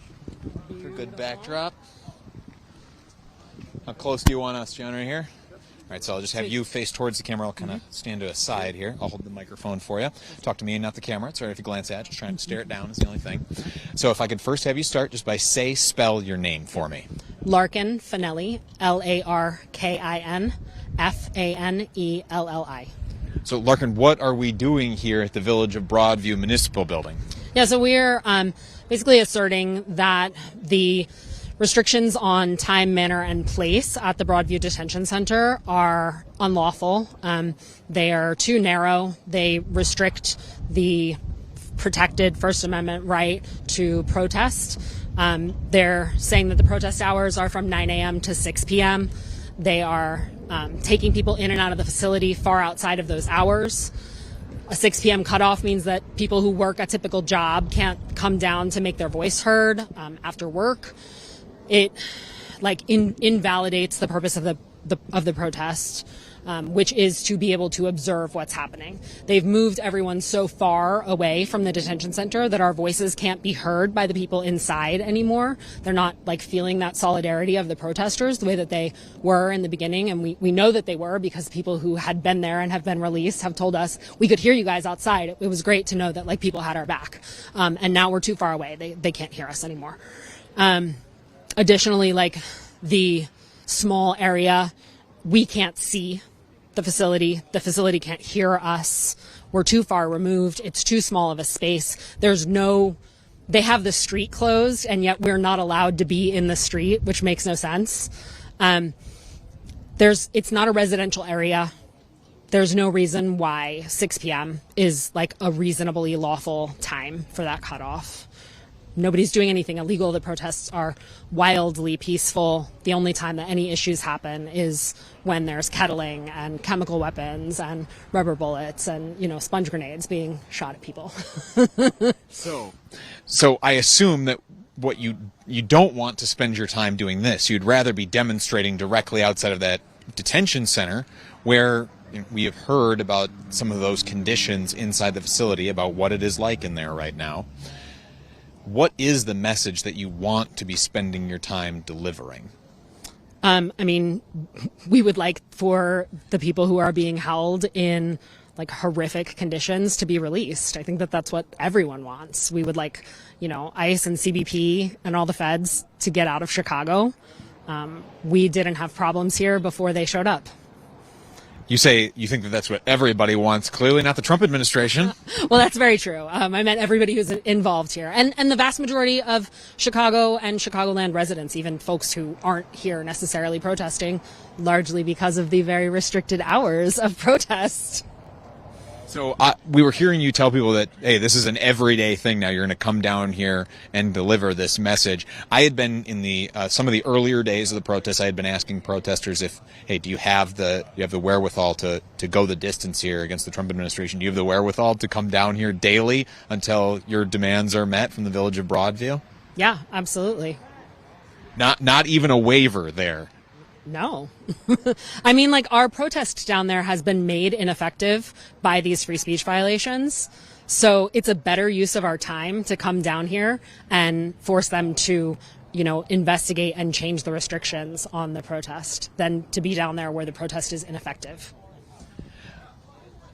Out here in Chicago, we've seen now Gregory Bavino, who was leading a lot of the Trump administration's deportation agenda here in the city, leave, take a lot of the agents with him. Now those agents going to other cities, namely Charlotte, seemed to be the new target. What's your advice for organizers and for people in Charlotte, having been on the ground here in the Chicagoland area, seen the tactics that they're using? What's your advice that you're giving, that you would want to give to them about how to handle what's coming? Yeah, I would say get organized. Know your neighbors, build community, start passing out whistles. The whistles have been super effective here. If you need to get in touch with people who are in Chicago who have been doing this for months at this point, we are more than happy to help. And we have been reaching out to people that we know in other areas that are affected to try and get out what has worked, what hasn't worked, what has cause problems, essentially, what kinds of actions have put people in bodily harm, what kinds of actions have not created those kinds of responses. Give the folks in Charlotte and New Orleans and some of these other cities that now seem like they are going to be getting that Chicago treatment, what are some of the tactics from the Trump administration that they are in store for? Yeah. So here they're pulling citizens out of their cars while they're driving with no probable cause. They are deploying chemical weapons in residential neighborhoods.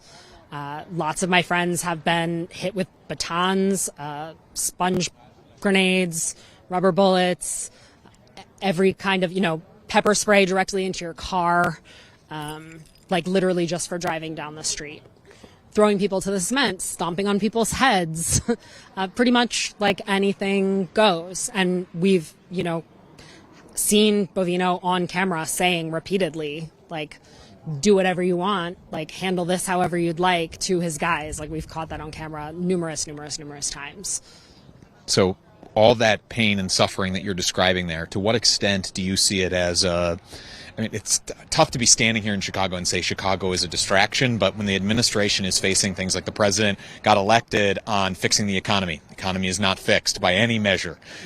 The president is facing a scandal that seems to implicate him and make him seem like a very close confidant to the country's probably most famous and most prolific sex trafficker. To what extent do you see what is happening here in Chicago and now in these other cities as a distraction for the administration? Yeah, I think that to some extent it's a distraction, but it's a distraction that does real world material harm to people. My kids' schools have not been able to have recess many times because have been chemical agents deployed outside of their school. My children are constantly so-and-so didn't show up to school today. I'm really worried that you know, their family may have been taken, or, you know, they're not feeling safe to come to school. You know, yes, it's a distraction, but the harms are real. There's real, like, collateral in that. How do you begin to heal that collateral harm, that real harm? What does justice for Chicago look like? I mean, we keep us safe. Like, we just stay in community. Like, for now, that's really all we can do. Well said. Is there anything else you would want to add while you had the platform? No, just join us. Join us down at Broadview. If you're in Chicago, be mobilized with your local rapid response network. Come down if your First Amendment rights have been violated. You can always also file complaints with the Illinois Attorney General, Kwame Raoul's office. We also have an action item for that. That's pretty much it. Thank you very much for the time. We appreciate absolutely. it. I'll let you get back to managing the paperwork out here, which I did not think would be part of a protest when I come out here to start covering these in late September and early October. So things have taken quite the turn here over the last several months. I mean, some of it is just about, like, putting a wrench in their gears, right? Like, if they're busy doing this, they're not, like, physically harming people. Well said. Thank you very much. Appreciate it. So that's what you see out here in Broadview. The protests have, the protests are now ostensibly done outside of the Broadview, Illinois ICE detention facility for the night. They'll pick up again tomorrow. That daily vigil, it used to be a 24/7 vigil before a lot of these restrictions were put on these protests, but that daily vigil outside of that public black site will continue. A lot of the suffering in these communities will continue, even though Greg Bavino and many of those Border Patrol agents, ICE officers, and other DHS agents have gone. ICE raids will continue here in the Chicagoland area. The Trump administration has promised it. In fact, the Trump administration has promised that their agents will return. And these protesters have at every turn and every time that I have asked them said that they will continue to hold the line out here and demonstrate against what they see as fascism, authoritarianism, taking over their streets, limiting their rights, and tearing apart their communities. Now, it looks like we're seeing police come peek out of the building, perhaps getting ready to accept some of these forms out here that people have been completing. Oh, nope, just handing out some more, it looks like. Oh, yep, and now police are accepting those forms. Police saying that police are saying that if protesters want, they can also mail them in.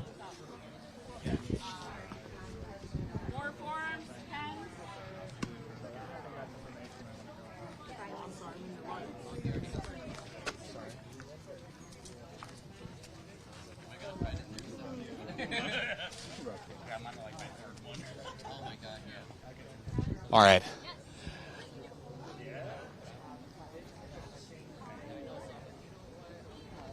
All right.